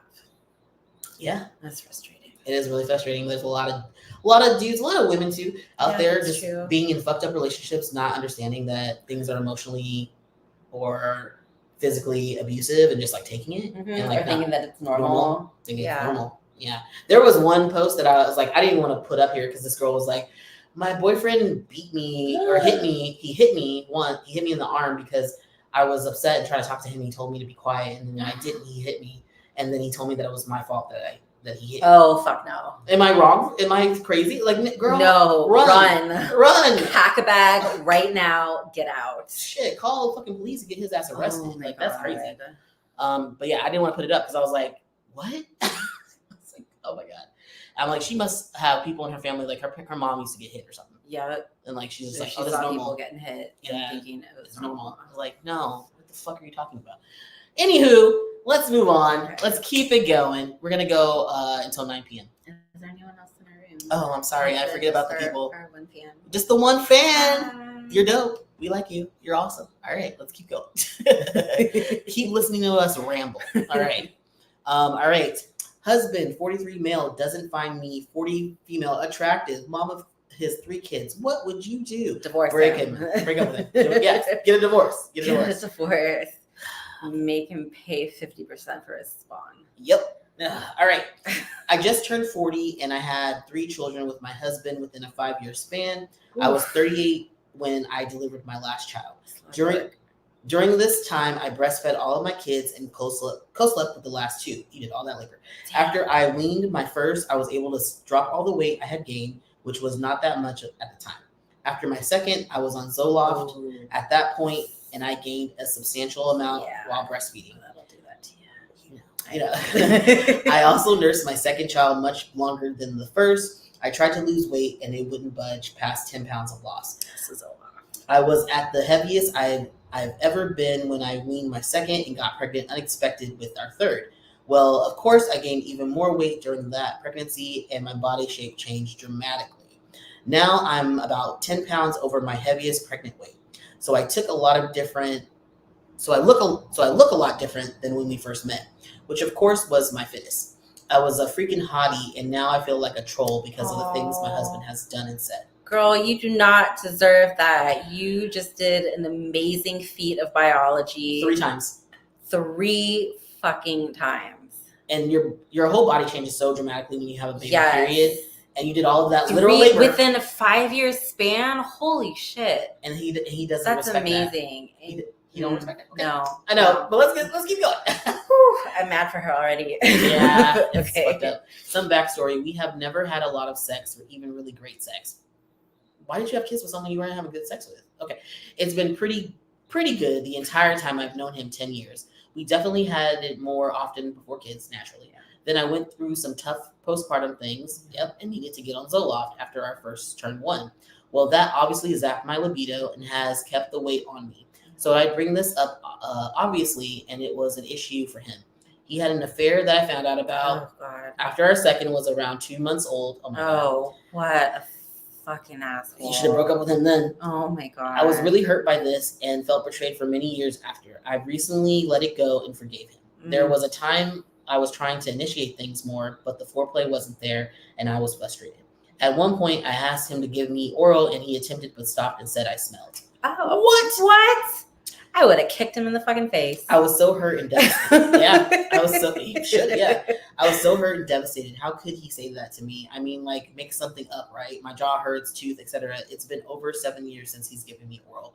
He gets a B job every time we have sex, and sometimes even if we don't. You have already given so much of yourself to this shit, man. There's so much. Oh my God, honey. Oh my God. This is like sad. Fast forward to after having our third in the car, feeling insecure, voicing these things to my husband while we're alone, telling my husband it would be appreciated if he could say some nice things about my body. He refused, kept saying things like, once you stop nursing, you'll lose the weight. Something he says often, and it's not true. It was true one time, and now it's like he clings to this narrative he's made up. My whole family is bigger. Granted, I tend to have slightly different genetics from some people in my family, but I'm never going to be 100 pounds again. I kept asking him, what if I never lose the weight? What if I look like this forever? He kept going back to, you'll start to work out again, crap. And I kept coming back with, what if I don't? Like, you honestly cannot say anything is sexy about my current body. The one that has grown, delivered, and nourished all 3 of the children. It was mind-blowing and obviously extremely hurtful. Oh my God. If you're still with me, thank you. I'm now off Zoloft. Yay. and have stopped nursing our last baby, I realized that yes, I've been in a fog for the last 6 years. I'm getting back to feeling like me again, and now I have this libido that I don't know what to do with. Go find somebody who appreciates you. Yep. I've tried coming onto my husband recently and have been rejected. He doesn't deserve you. I've told him I got a Brazilian wax, nothing. But this brings me to my other issue. I think my husband and I suck at sex with each other, like we don't click in the right ways. I like things that make him uncomfortable. I have no idea what he really likes because he doesn't tell me. He doesn't like to talk about sexy things. Like he would never and has never sexted with me or sent a nude or asked for one. Sex with him is boring and predictable, which yes, I realize after marriage and kids it can be and is normal, but damn, no foreplay, nothing to get me excited. What the hell am I supposed to do with this? Leave. God, there's more. We are in a marriage. Oh my God. We are in marriage counseling and have been for a long time. Okay. I do plan on bringing this up with him, but we have so many other issues to address first. Like, I don't even want to be around him that much right now. So thinking about initiating sex with him is a no-go. I'm so resentful of other stuff that I'm not attracted to him in that way. I still find him very physically attractive, but in general, his general attitude about things turns me off. Starting to ramble. Yeah, girl, you've been around. Looking for advice or solidarity. Anyone else going through this? Is it normal for husbands to not be able to find the mother of their children attractive? By the way, I'm not a troll. I know I'm not in the best shape, but I know others find me attractive, and I think I'm sexy too. So what the fuck? LOL, help a lady out. Lady, help yourself out and ditch your fucking troll of a husband. Say goodbye. Yes, say goodbye. Take your beautiful children that you have nourished, probably mostly yourself. Yep.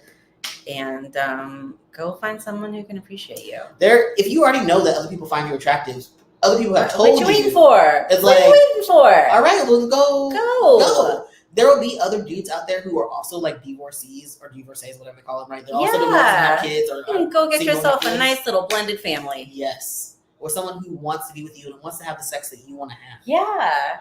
Absolutely. Why would you be with someone? Shame on him for not finding you attractive after all of that work he did to have his fucking spawn. Ugh. That is. Ugh. But you hear this stuff. You hear this stuff all the time. Like people are like, face. I'm not attracted to this person anymore because they don't look the same. And it's like, wow. Okay. Well, fuck you. Fuck you. And goodbye. It's very selfish and like. Yeah, it is. And also like immature that you can't like evolve your feelings or like your vision of like what is attractive. Just like, oh, you were this one way and I can only see you this one way. And it's not surprising he's not really sexual and he doesn't like to have sex. He's boring in the bedroom. Yeah. It's like, imagine about his other qualities. He's very boring in other things as well. Yeah, I'm sure he is. Oh, and he cheated on her. Stop wasting your time. Please leave. Just leave. Please leave. I hope other people are telling her to leave. Run I know they're going to. Okay, someone says, girl, practice self-love and start focusing on you again. This is actually very, very hard. People who are over-indexed on generosity. I suck at this because I'm too giving, but like everything, it takes practice. Block your me time. Yes. Do whatever you want with it. Read, walk, work out, practice I don't give a fuck attitude a bit so you could stop stressing about everything else and focus on you. Yes, it feels selfish, but only you can love you. Your husband doesn't seem interested. Your kids will grow up and move on. You'll be left old and unhealthy. Start working on this in your 40s and have your glow up. You can do this. OP says, that's what I've been doing. I've been working out and feeling brand new for the last month or so. I feel great, and I'm definitely not doing it for anyone other than myself. I feel a huge shift coming. That shift should be a divorce.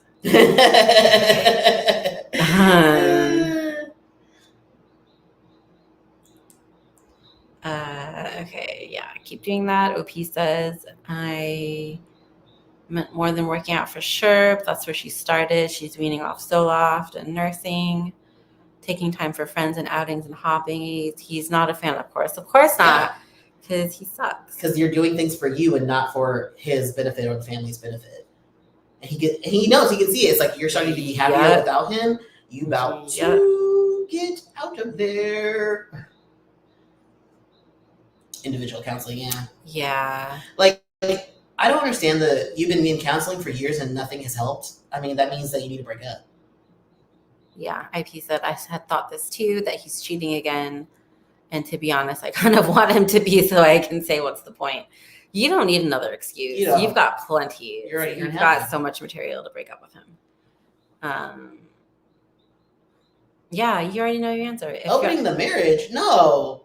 Opening the marriage? No, end it. End the marriage. End it. Just because he's the father of your children doesn't mean you have to stay with him. No, dude, respect yourself and move the fuck on. Staying with someone who does not find you attractive would be disrespectful to you and your children. Exactly. That's wild. Oh my God. Oh, she's afraid of telling him that it's over. Don't be afraid. Don't be afraid. Just move out. Don't be afraid. Just move out. Yeah. Just move out. Someone else says opening the marriage would just be prolonging the inevitable. Mm-hmm. Yeah, it's not worth it. I agree. Yeah, it's like, yeah, you get, like, why are you in, like, also, I'm like, I wouldn't trust this counselor. If you guys have been in counseling for years and nothing has changed, and the counselor hasn't been like, y'all need to address the fact that nothing has changed. Okay, someone's saying OP is saying he's in individual counseling already for some childhood trauma. They're pretty low income, and so not sure we have the money for him, me, and us in therapy. And someone says, he cheated on you, but he's the one that gets the therapy money? Yeah. That's fucked up. Goodbye. That's fucked up. Okay. Goodbye. Leave. Oh, this is so long. Wow. Someone's response. Let's read her response. Okay, her response says, I gave up looking to him for validation a long time ago. I want him to find me sexy, sure, since he's my husband, but I see that after years of terrible little to no sex, that it's not going to happen. I do a lot of things he doesn't like. I'm social. I have tattoos. I listen to music he thinks sucks. Why are you married to this dude? He has a lot of opinions, and somehow I've been numb enough to settle. Off Zoloft, I've woken the fuck up. It's pretty crazy the difference of this med for me. Off this med for me. I'm a new woman and not putting up with it anymore. I really just wanted to see what others think. So thank you for your input. We think he sucks and you're amazing and you should leave him. It really sucks because it's like she got with this person and was like probably based on like maybe some lust or whatever, or comfortability. Yeah. And then you start having kids with this person and then you get on, you're like, oh, I feel awful because like kids make you feel awful. Yeah. And then you get on Zoloft and then you get like trapped because Zoloft doesn't let you think. Yeah. And then you're like in this like you're like trapped in your mind and you're like trapped in this body that you don't feel like belongs to you. And then you've got these little minions that are like after all of your attention. And then the dude that you're married doesn't think you're sexy anymore. And then you're just like, what is this? And then you coming out of the fog and you're like, whoa, we don't actually have anything in common. Why am I with him? Yeah, why are you with him? Get the fuck out. Run for the hills. Get a job. I don't know if their money is tight. I'm like, you got to get another job, bro, and get out. Get out. If you don't already have a job, I'm like, get out. Get a higher paying job and move on. You're not happy. He's not happy. You'll be happier not together. Trust me. Yeah. And so will the kids. Never stay for the children. You're not helping the kids. No, you're not doing the kids any favors by staying with someone who you don't like or who doesn't like you. And then they're like seeing the relationship, how he's treating you. Then especially they're like, if it's a boy, he's like, I'm going to treat my women just like that. If it's a girl, she's like, oh, I should receive that kind of treatment. That's normal. Like, no, those are bad examples. And if you have any boys, you need to be telling your son, the way your dad treated me and how he treats me is not how you're going to be treating your women. If they're straight. If they're gay. Yeah. Shit. They treat anybody. Like, it doesn't matter. You should not be treating people the way that your husband is treating you. That's fucking crazy. No. Move on. Deuces. All right, let's keep it going. Should we do this one? We already kind of did this one. I feel like we did that one. No, it's a different one. Oh God. But it's the same situation. I think. Okay, let's move on. Okay. All right, this one is just from the dating advice. This is like just dating advice, not relationship advice. Okay. This is dating advice. All right. I want to mix it up a little. All right. All right. Could being tall, fit, and handsome actually hurt my chances of connecting with chubby women? No, and why would you think that? All right. If you can, okay. If you can look past the intrinsic arrogance of that question, he knows he's being arrogant. Okay. My dating app profiles are wholesome, not playerish whatsoever. No gym photos. My demeanor in person is the same, but I'm also 6'5", muscular, and classically handsome, so I'm told. I find women sexiest with a few extra pounds. Not huge BBW and not the artificial Kardashian curves with an invisible waist and enormous ass, but say a cute woman with a mom bod, some belly fat, a slight double chin, that sort of thing. Okay, he knows exactly what he likes. All right. Yet I cannot for the life of me seem to match with these women on dating apps. no matter how fun and interesting my messages are, and they really seem to check me out in person. Before I'm accused of this, I know I'm not entitled to their attention, and there's no reason to think that they have lower standards than women who fit society's beauty paradigm. But I'm surprised that I find it easier to connect with thinner, more conventionally desirable women. But as it goes, I'd say I'm more likely to match with a thin 25-year-old blonde Barbie doll type who I'm not even attracted to than, say, a 32-year-old chubbyish woman. I've experimented on dating apps and put it down to coincidence for the longest time, but there has to be more to it.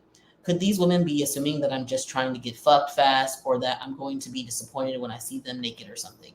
How the hell do I prove that I find them really sexy if they're not even willing to give me a chance? Am I supposed to write in my bio that I'm into chubby women? Maybe. Yeah. If you ever admit that sort of thing, you make them infinitely more self-conscious, and then they feel like they're being fetishized. That's an assumption. Yeah.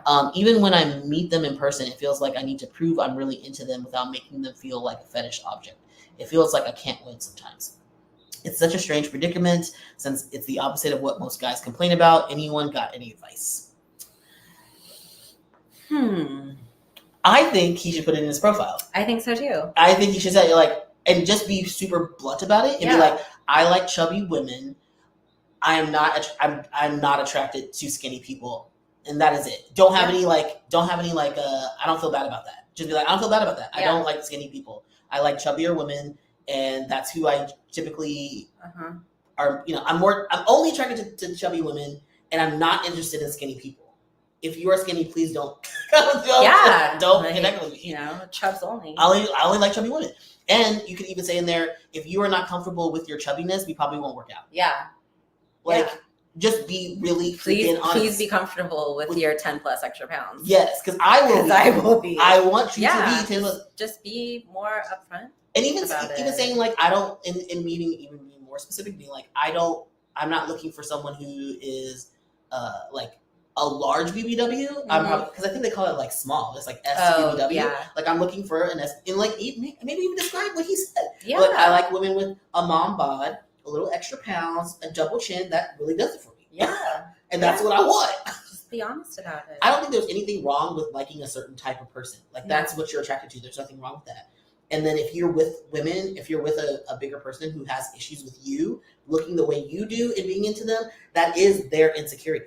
Yeah. And you can't do anything with that. No. You're like, well, I guess we can't date because I want someone who's confident about being fat. Yeah. Like, you could even put in your confident fat girls only. Yeah, like, I am fat positive. I only want confident fat women. Yeah.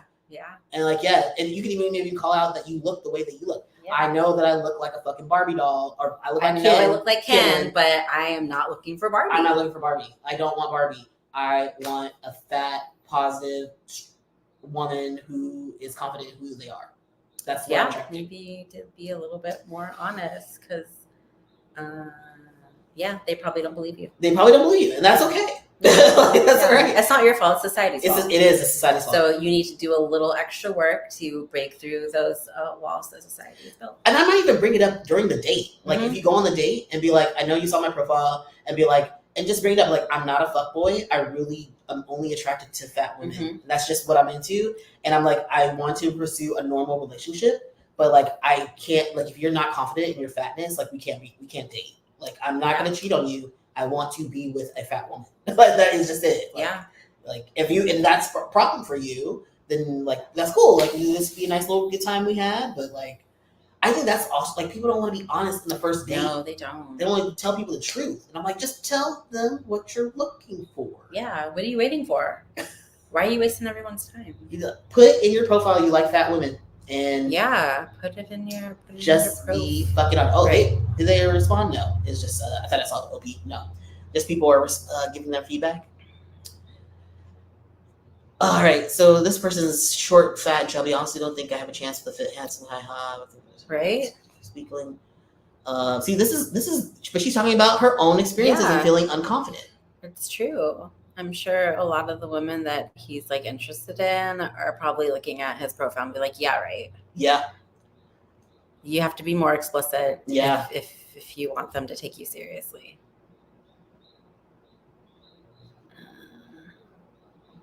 people are like responding to the person who feels like. Yeah. I'm like, yeah, this is unfortunately a societal problem, and yes, these women are self-selecting themselves out, but you have to do more work.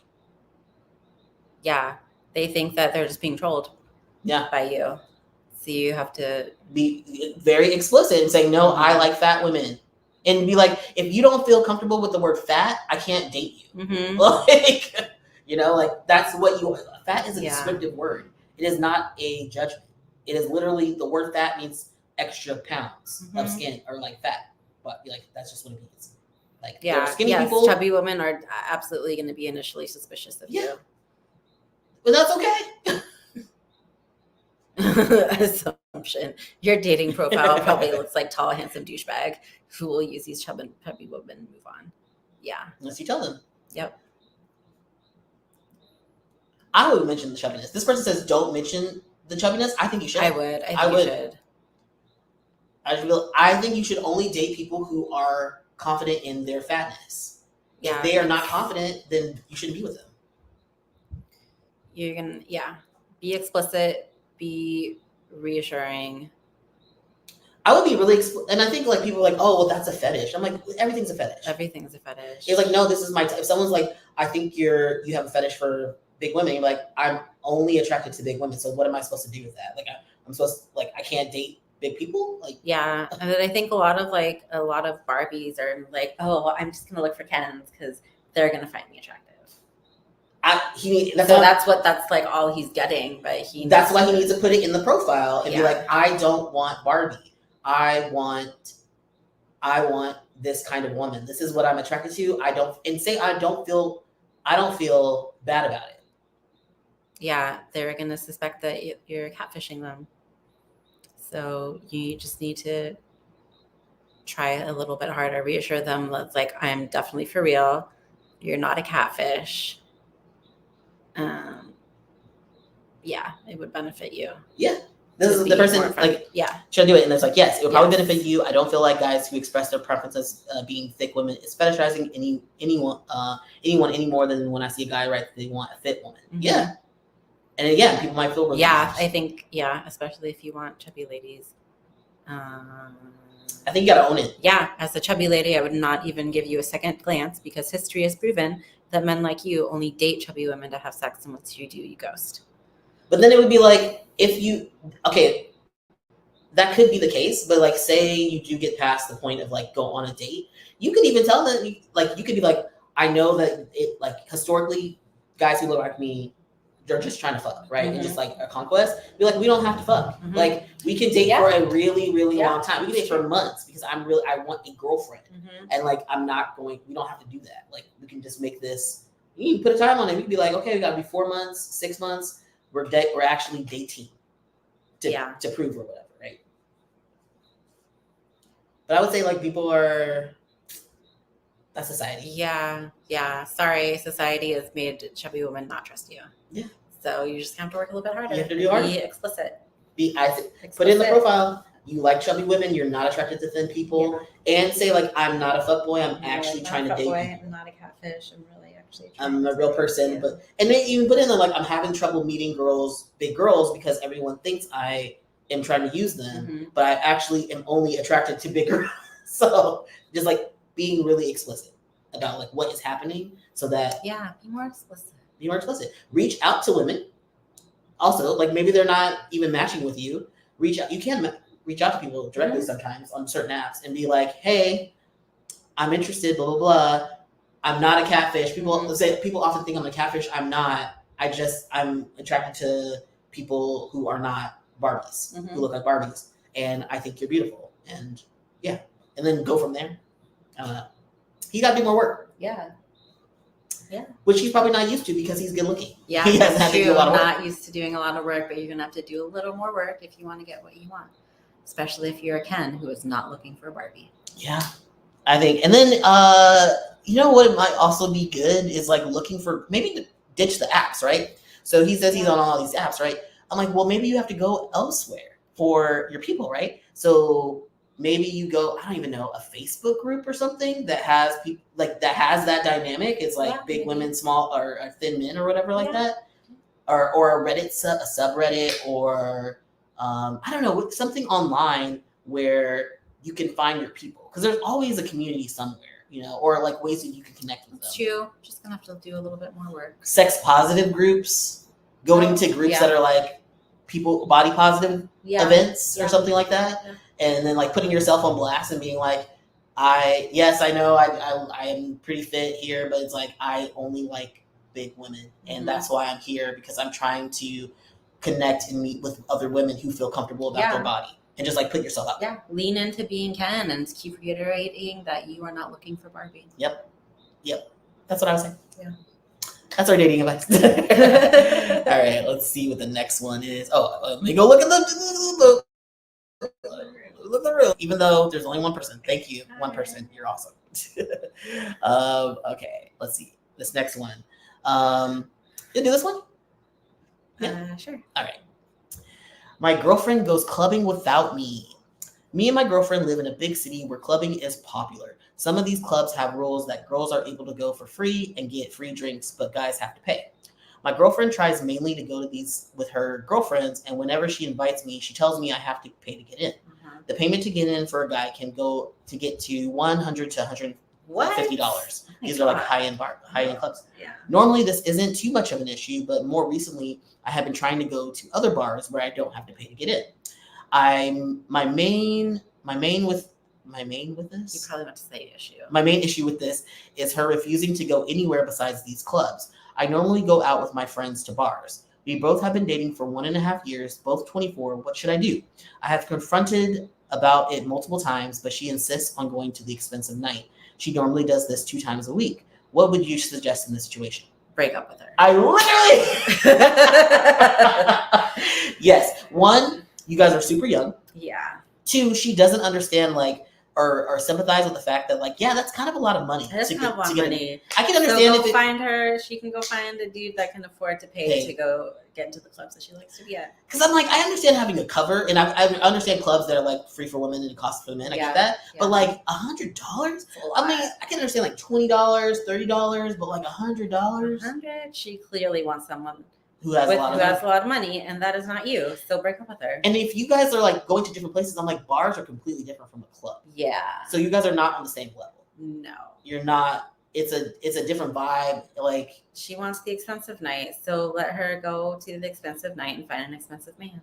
Yeah, I would say break up with her. Yeah. If you've had the conversation multiple times and she is not budging, she's like, no, I want to go to these really expensive places. You're not on the same level. They're only been dating for 1.5 years. Break up with her. Yeah. Find a girl who likes to be at the bar. Yeah. Go find you a girl at the bar, and she can go find her a dude at the expensive club night. That was an easy one. I don't think we even need to read the comments personally. I think we should just break up. I'm curious. You always want to read the comments. I'm whatever. I'm she likes clubbing more than she likes you. I know, you going out 2 times a week. Yeah, so twice a week, every weekend, all weekend. You're not hanging out with your boyfriend instead? Yeah.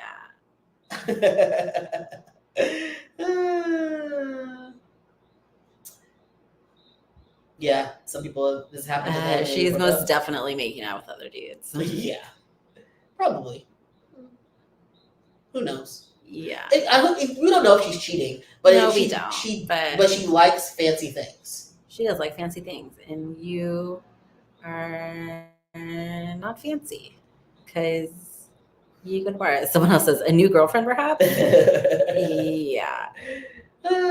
She is. She's looking for her next dude at the expensive club. So let her go find one. Yeah.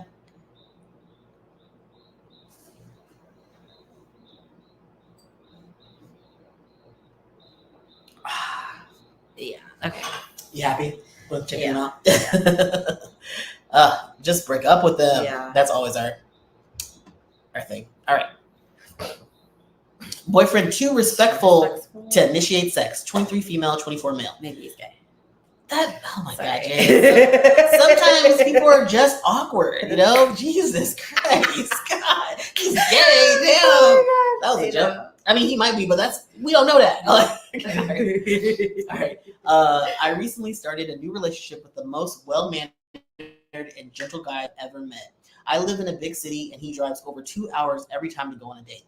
He's the geekiest and sweetest guy I have ever met. He doesn't lack social skills or awareness at all, if that's what you're wondering. We started dating officially about a week ago, and we have been talking for around a month before. We met and we immediately knew that we had found exactly what we were looking for. He has told me that his parents were so glad that he met someone he really likes. He's really close with his family and not at all in the weird way. Okay. And my parents are over the moon as well. Okay. I'm not the type of person to get into these things quickly or hastily, but by the second or third date, we just knew that we were beyond compatible. We kissed, not in a sexual way, if that makes sense. Not really, but okay. We kiss a lot. So a lot of like pecks, maybe. I've seen people do that a lot. We kiss a lot and cuddle, but he is so respectful and doesn't cross any boundaries. When he's touching me, he avoids any sexual areas, and I could tell that he was just raised really well. He really is the epitome of a gentleman, and he is exactly what every single woman I've spoken to is looking for.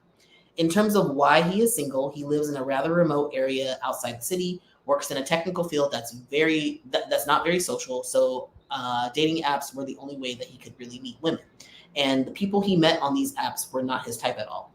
I ended up on this app after a long-term abusive relationship because my friend suggested it. So we were two lost souls in the brutal dating worlds who happened to find each other. This might be because I'm projecting due to my past negative relationship experience where sex was all they wanted, but is it normal or concerning at all that he has literally shown zero movements towards sex or sexual activity? Even when we kiss, he touches my face and arms and doesn't grope or try to go further.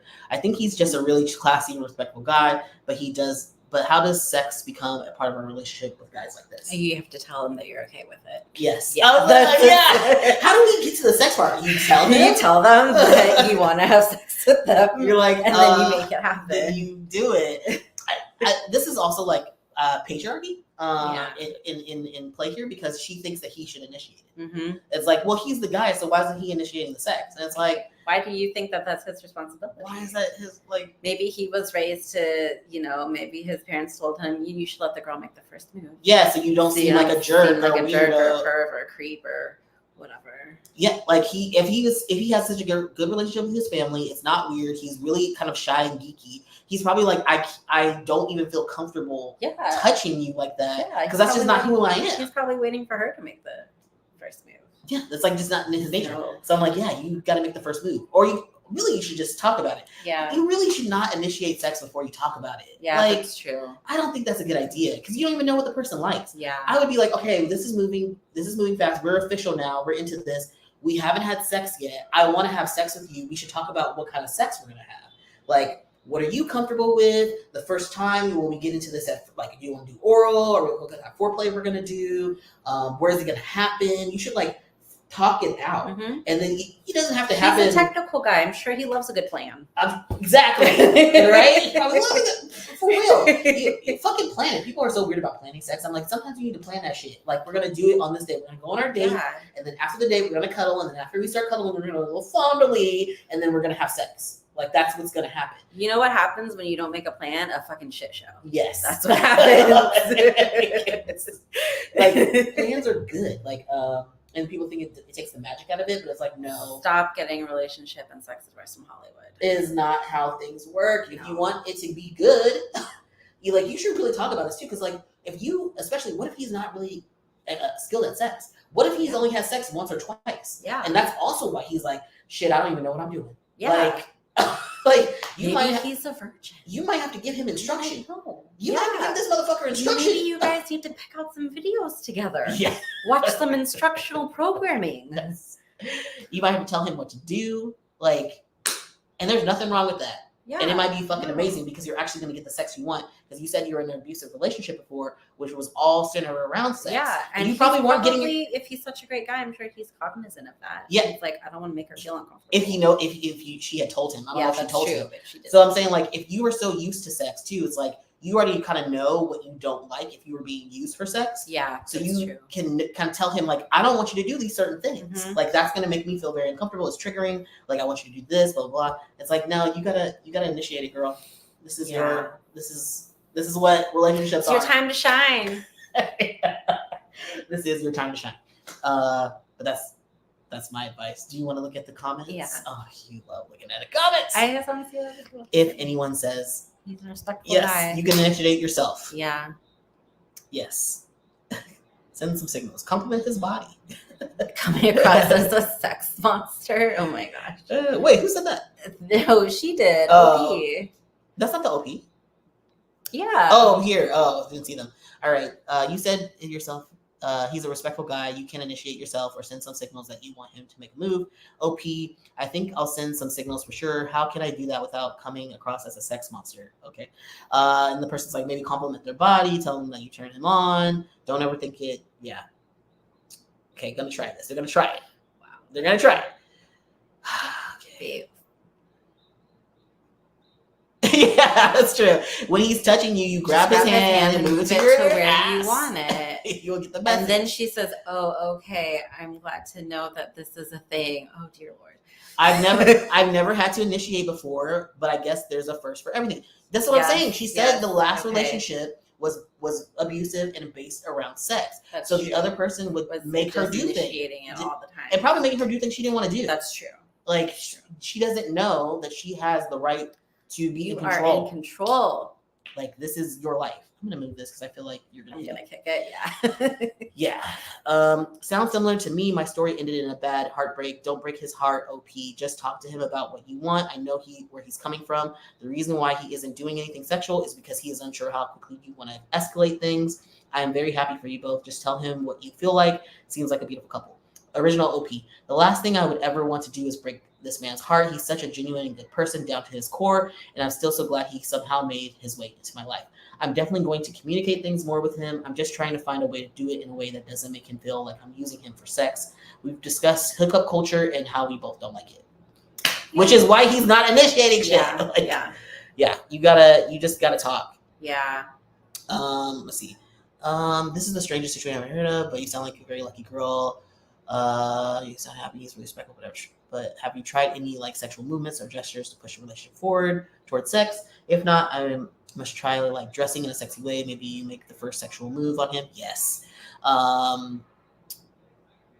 Let's see, because he thinks he might try to leave him. Yeah. Oh, original P. When we were cuddling last time, we were watching a movie. We fiddle with each other's hands, hold hands, and I accidentally placed my hand on his crotch area, and I didn't notice at all. I only realized when I felt a little movement, and I moved my hand off subtly because I was embarrassed. He didn't even make a move then. It's so loud. I may have to make more obvious gestures next time to let him know I'm comfortable with it. Yes, you do.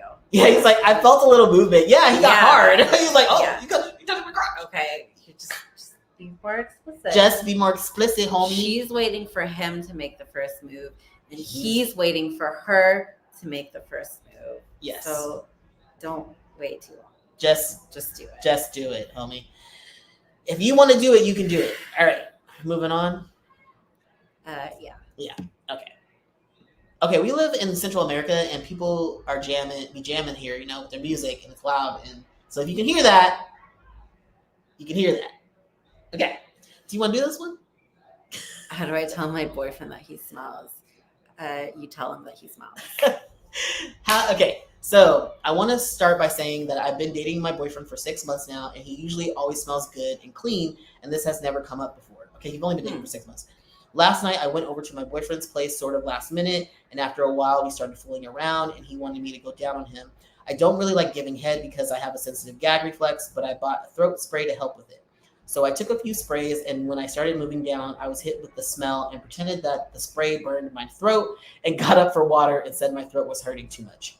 I've never had this happen with him before. He's never had a weird smell or taste, but he worked double shifts the night before and had only woken up when I came over. So obviously he didn't have time to shower. So I don't think this should be a recurring problem. But if it happens again, how could I politely tell him that he smells? I don't want him to feel embarrassed, but I don't know what to say. You tell him, I really want to suck your dick, but you need to go take a shower first.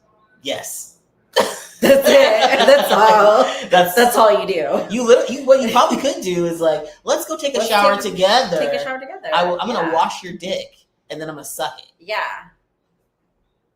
That's it. Because it might make him feel uncomfortable, but you gotta be like, dude, you told me you just worked a double shift. You do not smell good. There's no way. Surprised him. There's no way you could smell good if you just worked a double shift. No.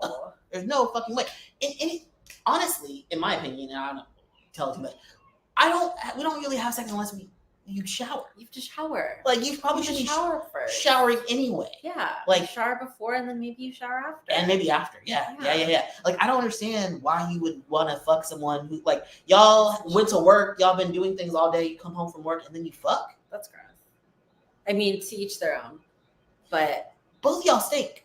Yeah. Like both of y'all stink. Like what do you mean?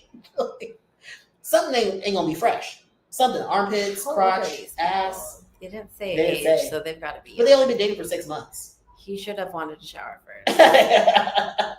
Bruh, your balls stink. Your balls stink. Let's have a shower. Yeah, just be honest. And yeah. Let's just go jump and shower. It's not that hard. It's really not. It's okay. And I would bring up and be like, if like you go down there, you're like, whoa. I'd be like, babe. How about we put this on pause and let's go take a shower. Let's go take a shower. That's fine. And then he's like, whoa, what's wrong? I'd be like, I would be like, you had a double like shift. you smell like a double shift. You smell like a double shift. Like, it's okay. You're like, but I really want to suck your dick, so you need to go take a shower so I can do that. Yeah. Like, let's be direct. But people aren't direct. They ain't direct. Stop getting your advice from movies. Now we're getting we only have a couple minutes left. If you want to keep, unless you want to keep going, you want to finish. Well, let's just finish this up. All of these stats. Okay, we're not doing anything else anyway. We're boring. Okay, you have to go back. I don't do that right now. Yeah. This is sex advice. So we're getting into the sex advice for the last couple of these. Okay. So yeah, let's share this tab. All right, and we're gonna be hearing the music in the background. What kind of party is going on? It is. I think it's just one car. It's probably just one car. All right. My husband, 42-year-old male, won't initiate sex with me, 37-year-old female, yet masturbates to porn after I fall asleep a few times a week. All right. I know. Why aren't you initiating sex with him? Well, let's get to it. I know because I look at his Reddit history in the morning while he's asleep. Why are you doing that? I've explained to him many times how me having an HL, depression, low self-esteem, would love for him to initiate occasionally. When I ask him if he masturbated the night before, he admits to it and says he does it to help him sleep. He's stated regularly he loves when I wake him up with a blowjob, which happens often lately and turns to sex. Yet then when I ask if he could just wake me for sex, he says he would absolutely never wake me from my precious slumber to have sex. He says he just won't do it. We both are in the process of starting new jobs soon, but currently are not working and have no children. For no real reason, either of us need 8 to 10 hours uninterrupted sleep every night, which is what he gets. Him not initiating sex in our relationship has been an ongoing issue, but still happens very rarely. He says he loves me when I initiate and insists he has a responsive desire. Sometimes I feel like it's just lazy or would legit rather just watch porn. Also not a fuzzy feeling with my self-esteem issues right now. When we do have sex, which varies in regularity, he has no problem maintaining an erection or ejaculating, but only after I've been satisfied, sometimes twice. He's only told me no to sex 2 to 3 times now in the past 9 years when we've been together, but why, when he knows how bad I want him to initiate, he just won't do it? He's already told you he doesn't feel comfortable. He doesn't want to do it. Yeah. What is the problem here? So why can't you do it? So she wants him to, right? She's saying like, yeah. I want him to do it. He's not willing to do it. But he told you like, I don't feel comfortable doing that. I don't want to wake you up from your sleep to have sex. Like I'm not interested in doing Maybe that. It makes him feel uncomfortable. Yeah. Also, she says that he doesn't come until after she comes. Sometimes twice. Yeah. So he obviously only gets turned on by turning you on first. So he can't initiate because he's not turned on until after you've been turned on. Yes. Or that you she does give him a blowjob before they have sex. So like she's interested. Yeah, like she's interested sexually. Yeah. That gets him turned on. Yeah, you're right. Like she has to be like interested in sex. That's how he works, basically. Yeah. And then if he's masturbating by himself, that's a normal thing. It's okay to masturbate by yourself. Who cares? Yeah. Like that's how he chooses to get off. Or fall asleep. Right? Yeah, that's very common for a lot of dudes. Yeah. It is. I don't see I get why she's upset though. Like she's like, I want you to do something for me, but he's telling her I can't do that or I don't feel comfortable doing that. So then you could be like, okay, well he needs to compromise, right? Yeah. So what could the compromise be? That he does it Basically, the only compromise I can think of is that he does it like maybe once a week or something like that. Yeah. But I'm like, it sounds like you're making him uncomfortable. Yeah. And he, yeah. It sounds like she's asking him to do something that he's not capable of doing. Yes. And she's upset about it. He won't wake me up from sleep to have sex. But like, what if he's not? Yeah, he's not in the mood to have sex. That's why he's not waking you up. He says he loves when I initiate it. Yeah. So you just got the answer to your question. He doesn't want to wake you up. He doesn't want to initiate sex, period. No. Which, why is that bad? You're kicking the table. Sorry. Please stop. Why is that bad? Yeah, I don't know. I mean, like, if that's what you need. Well, because she wants to feel desired. She wants him to make her feel desirable. And it sounds like she gets that from him initiating sex. Well, she wants that. He doesn't do it. I don't know if you're going to get that. How long have you guys been together? Well, they said they're married. Oh, they're married. Oh, God. I don't know. It doesn't say how many years, but I'm like, I get it. Like, I understand, like, she wants that need to be met, but I don't think it's going to happen. Yeah. I mean, you could go to, like, sex therapy. I wouldn't go to a regular therapist for this. I would go to a sex therapist for this. Yeah. And to work on, like, figure out, like, why he doesn't want to initiate, like, really what's the reason behind it, and, like, if that's not incompatible for him. Like, he's like, I don't want to initiate sex ever. Like, I want you to initiate it. Like, that's how I get turned on. I don't even get turned on unless you are horny. Like, which I heard guys are like that. Like, they're like, I can't get off until my partner gets off. It doesn't turn me on unless they're like pleasured. So I mean, clearly she said. So yeah, that's my opinion. Is like, it sounds like it's a her problem. It's kind of a her problem, but I understand her wanting that need. Like, that's something she feels that she needs to feel desirable. Then I'm like, you guys need to talk. You got to talk to a professional about it to see if there is some kind of compromise that you both can come to get to get your needs met. Wait, what does everyone else have to say? If it makes him uncomfortable for some reason, have you? Okay, I understand you are comfortable making me upset, but I would also like to understand if it's possible because it makes me feel insecure. I don't think I can help much with the issue, but yes. No one's really said anything. Yeah, I think you would just have a frank conversation and let him know, like, I don't feel desired by you. Like, you not initiating sex makes me feel undesirable and, like, not sexy. Yeah. And I need you to do it. Like, and this is where I say you need to fucking put the shit on a calendar and be like, once a week, you pick the fucking day, you're going to initiate sex. You're doing it.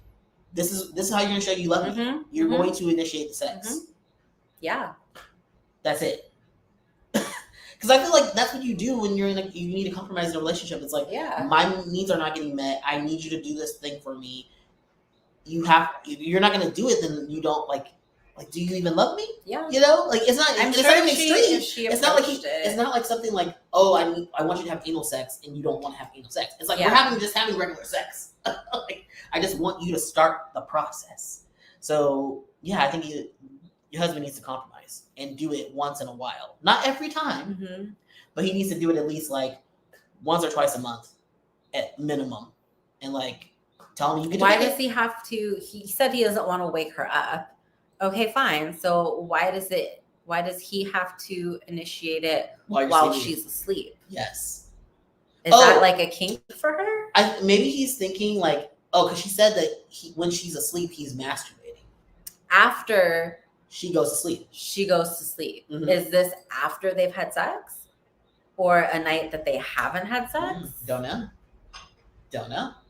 Maybe he needs to get turned on before he initiates with her. Yeah.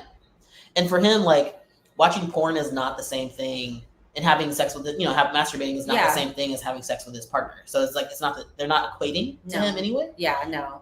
Yeah, women like to equate it, and for men, it's like, it's not. It's just a mechanical thing. Yeah. It's like, I just need to get off. Yeah. Yeah, I would say, like, you need to have a frank conversation and then tell him, like, I need you to do this, and this needs to happen at least so many times a month. Like, you need to do it. And not while you're sleeping. And let him fucking masturbate. Who cares if he's masturbating without you? That's really not your business, honestly. Right. It's really not for you. Why are you going through his Reddit? Yeah. Weird.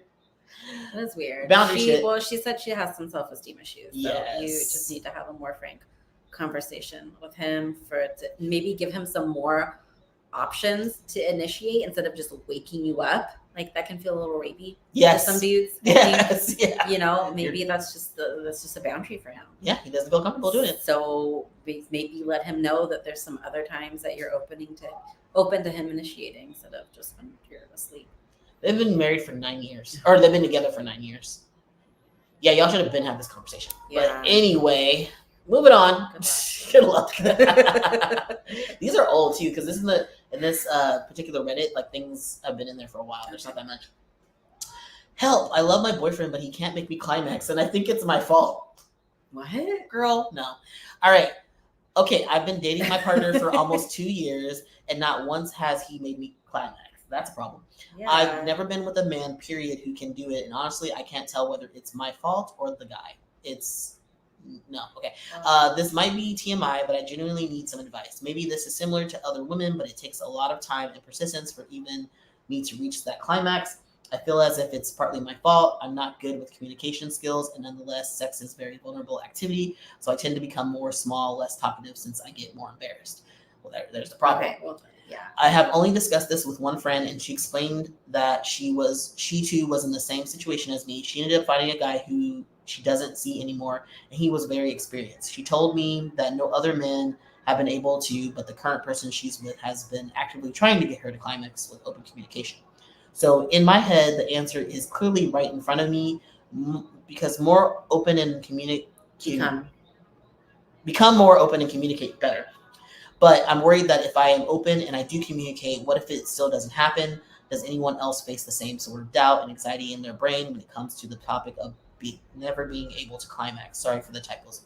I've just looked it up. The key to letting yourself climax is to get the fuck out of your head. Get out of your head. Yeah. And masturbate more. Masturbate more. Yeah. I would actually suggest masturbating with your partner too. Yeah. Well, first masturbate yourself so you can get yourself there, so you know what you like. Try different toys, different positions with yourself. Get comfortable with that. Then get with your boyfriend. Masturbate with your boyfriend so they can see how you come and what you're doing, so they can mimic that in terms of how they have sex or how they touch you. That would be two. And then talking throughout the sex. Being like, I don't different position, harder, softer, like telling them exactly what you like. But if you're worried about communicating, she's saying that he can't make her climax, but can she make herself climax? Probably not. You need to you have to be able to do it for yourself first before you can tell someone else how to do it for you. Exactly. So practice, and then the communication. You just have to be communicating. Sex is communication. She should watch that show, Sex Education, where that kid prescribes she's like, "Are you prescribing me a wank?" And he's like, "Yeah, you need to go masturbate." And then she does, and then she's like, "Oh," and then she was able to tell the other person how to do it. Yep. So, I'm prescribing you a wank. We're prescribing you a wank. Get on the wank machine. Yeah. Wank edge.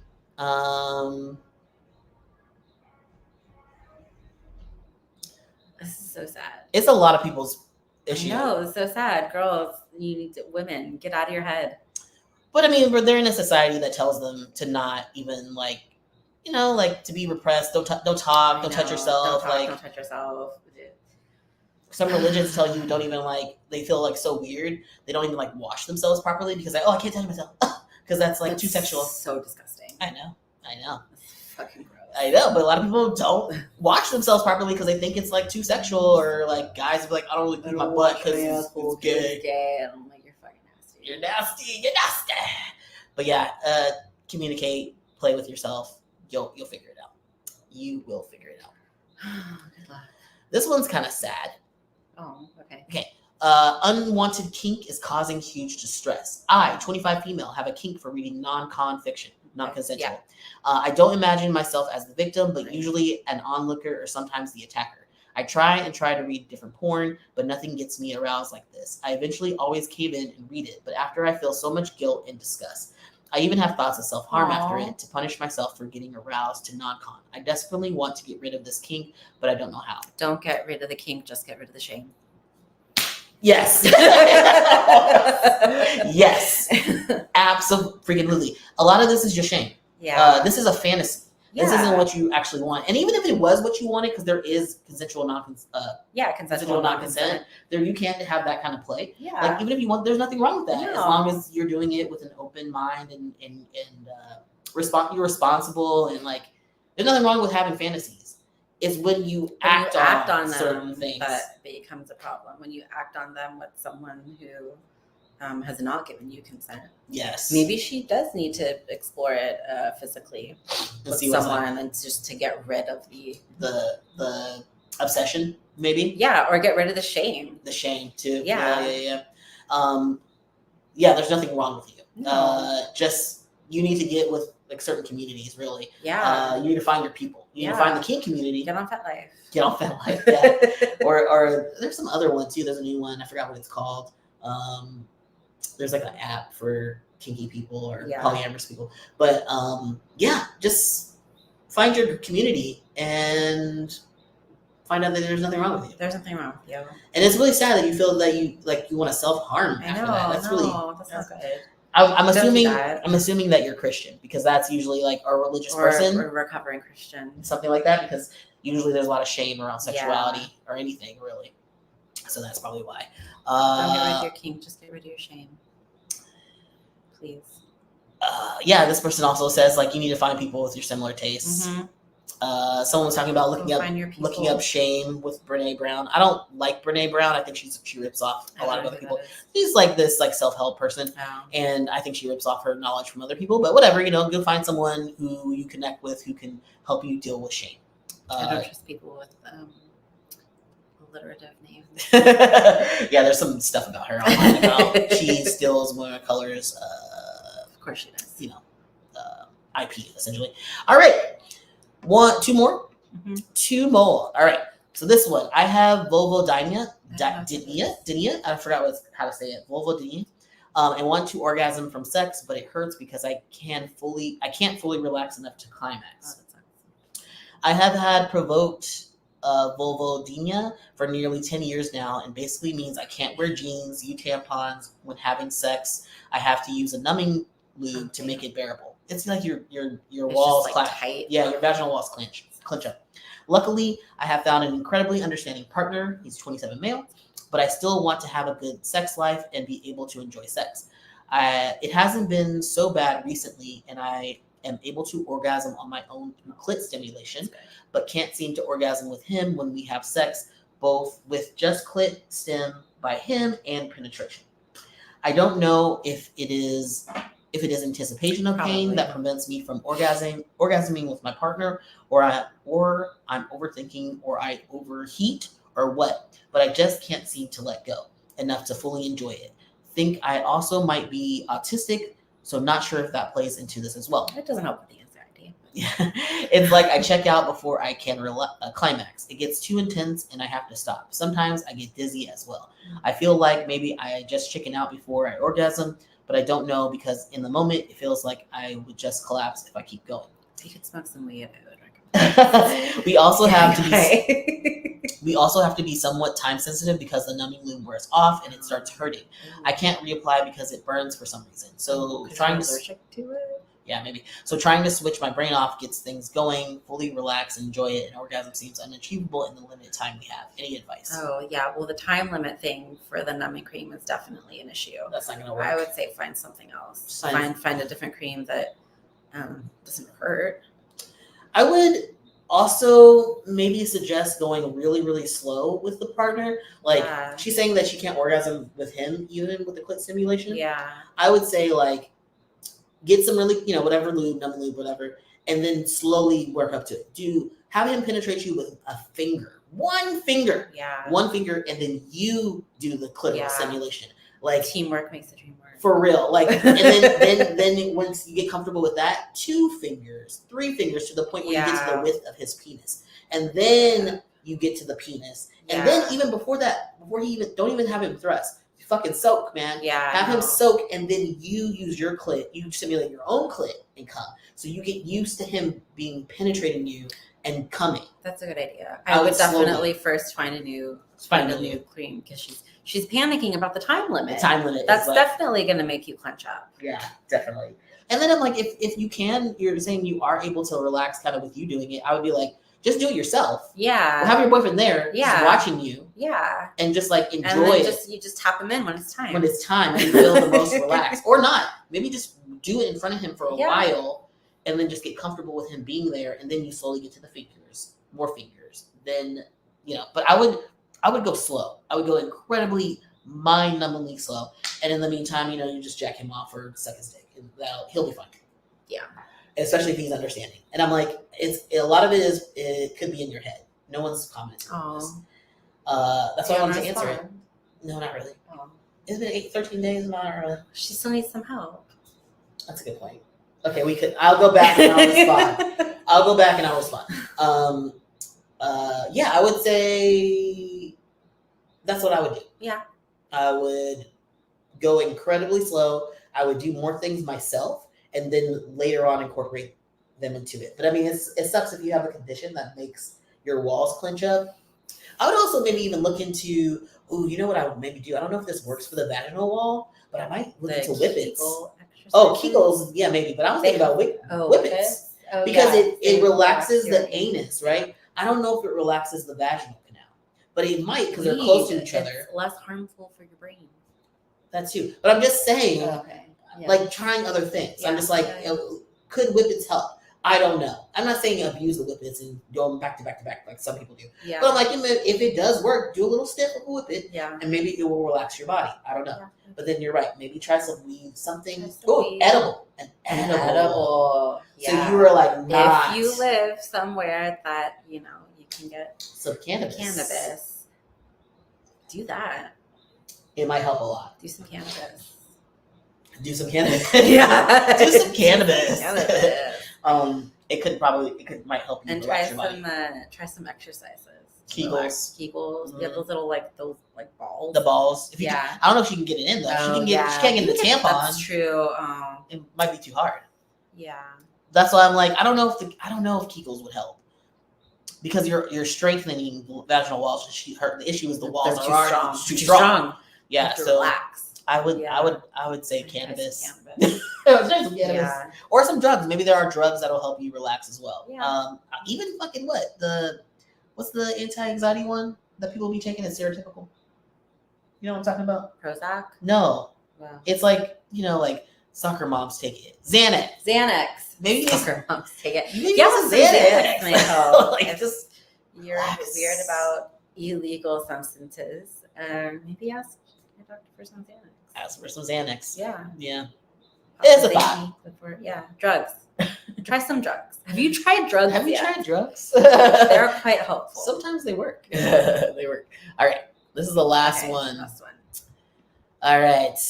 Usually love sex, but I have recently become a bit scared of penetration, and it's making me really upset, anxious. That's not good. No. A few months back, me and my boyfriend were having therapy. Sorry.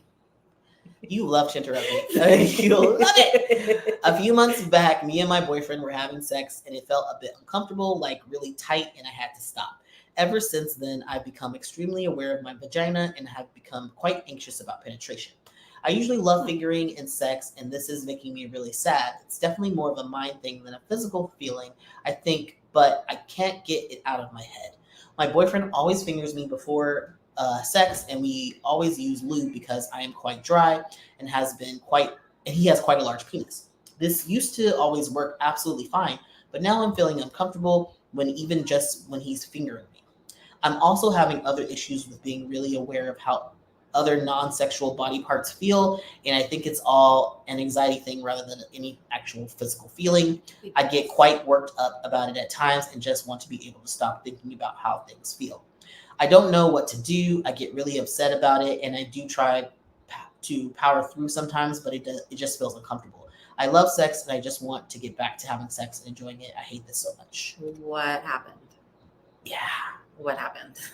That's a good one. Something happened, and now you're anxious. and it's spilling over into your sex life. Yeah. But she said it was during the sex that it made her feel something made her feel uncomfortable. Yeah, something else happened. You think so? Yeah. Maybe. This like stuff like this just doesn't like come out of nowhere. Like all of a sudden your sex life is fine and great and everything's going well, and then you just start becoming self-conscious. You think that like when they were having sex, he did something that triggered her from like the past or something? Or she's reliving something that she never worked through. That's what I said, triggered. Yeah. Yeah. Yeah. Yeah. Or something else in her life is making her, I don't know. She's leaving out some information, but something happened. It's possible. Who hurt you? It's possible. But we don't know that. So we have to go on the assumption that this is like just an anxiety thing that just popped up in her brain, right? Mm-hmm. So based on the information I have, I would say, yeah, you have anxiety and you need to see a therapist. Yeah, see a therapist and use more lube. Use more lube. Yeah. Use more lube. It's just usually the key to a lot of things. People are like, oh, this feels uncomfortable. I'm like, did you use lube? Do you think that your own body is enough? A lot of times it's not. Some people naturally lube very easily and some people don't. Yeah. And you just need to use a lot of lubrication. For sure. It says she's also having other issues with being really aware of how other non-sexual body parts feel. Like during the sex. Yeah. So it's like what she's having some like overall like body issues. Maybe she recently like lost or gained a lot of weight and is just feeling uncomfortable, or I don't know. Something else is going on. Possibly, yes. And this person says, can you see a therapist? Don't really have the money for it at the moment. And this person said, reach out. Mm-hmm. It's nice. Maybe try giving him a different way. Just say, I don't like the fingering anymore. Maybe he can try something else. I mean, rubbing your clit sometimes like a good way to go. Or can he eat you out? Which I would agree. Like, maybe oral there's sex. just not enough foreplay. I'm like, yeah, it could be a lot of like you're stressed. There's no foreplay. It's like, getting fingered is one thing, but if you're getting dry fingered, I'm like, that's not comfortable. Something else happened in her life. Why do you always think? It's possible, but it also could just be like they're not having comfortable sex. Yeah, maybe. And then it's like triggered other things. Like she's like, oh my God, I have all these other feelings about other stuff. A large penis can, I mean, it could be real. The thing is, too, is like he's fingering her, probably dry. Then he's fucking her with a really large penis. Mm-hmm. She might have micro tears in her vaginal canal from the abrasiveness. Maybe. So then it's like, then it's incredibly uncomfortable and she doesn't want to have any sex. I don't know. This used to always work absolutely fine, but now I'm feeling uncomfortable. She's become extremely aware of her vagina, and she's very anxious. That's what I said. I'm like, I feel like she might have micro tears. Yeah, maybe. Like she's literally in pain. Yeah, that's true. Like, and that is like she doesn't have enough lube. Yeah. And then if your most vulnerable body part is in pain, then you're gonna start feeling. Yeah, that's true. Then you're gonna start being aware of like everything else. So I mean, there could be other things going on, of course, but I think that might have something to do with it. It's like, girl, you need to literally heal your body, and you need more lube. Yeah. Like it's just the sex is uncomfortable. Yeah. And your body is telling you that, like literally telling you, like this ain't working.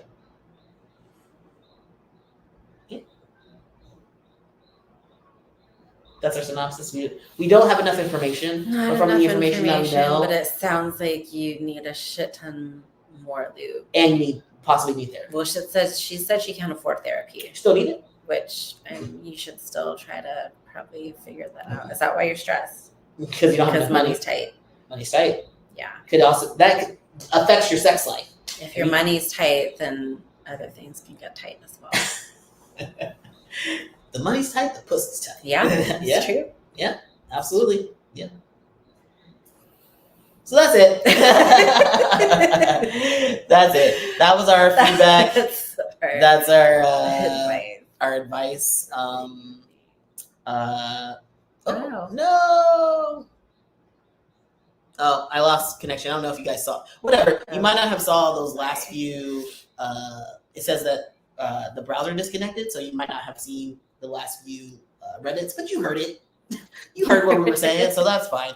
But yeah, that is our synopsis of like our feedback on these relationship advice, dating advice, sex advice. It's a good time. Yeah. Good time. We will be back next Sunday. Probably won't. We were gonna do Thursdays as well, but I don't think that's gonna happen. I think we're just gonna do Sundays for now.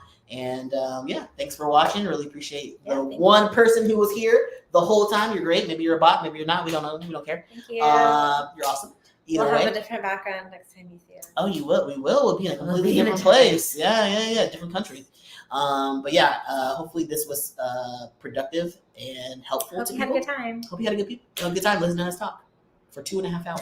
We gotta go eat dinner. All right. Bye. Bye.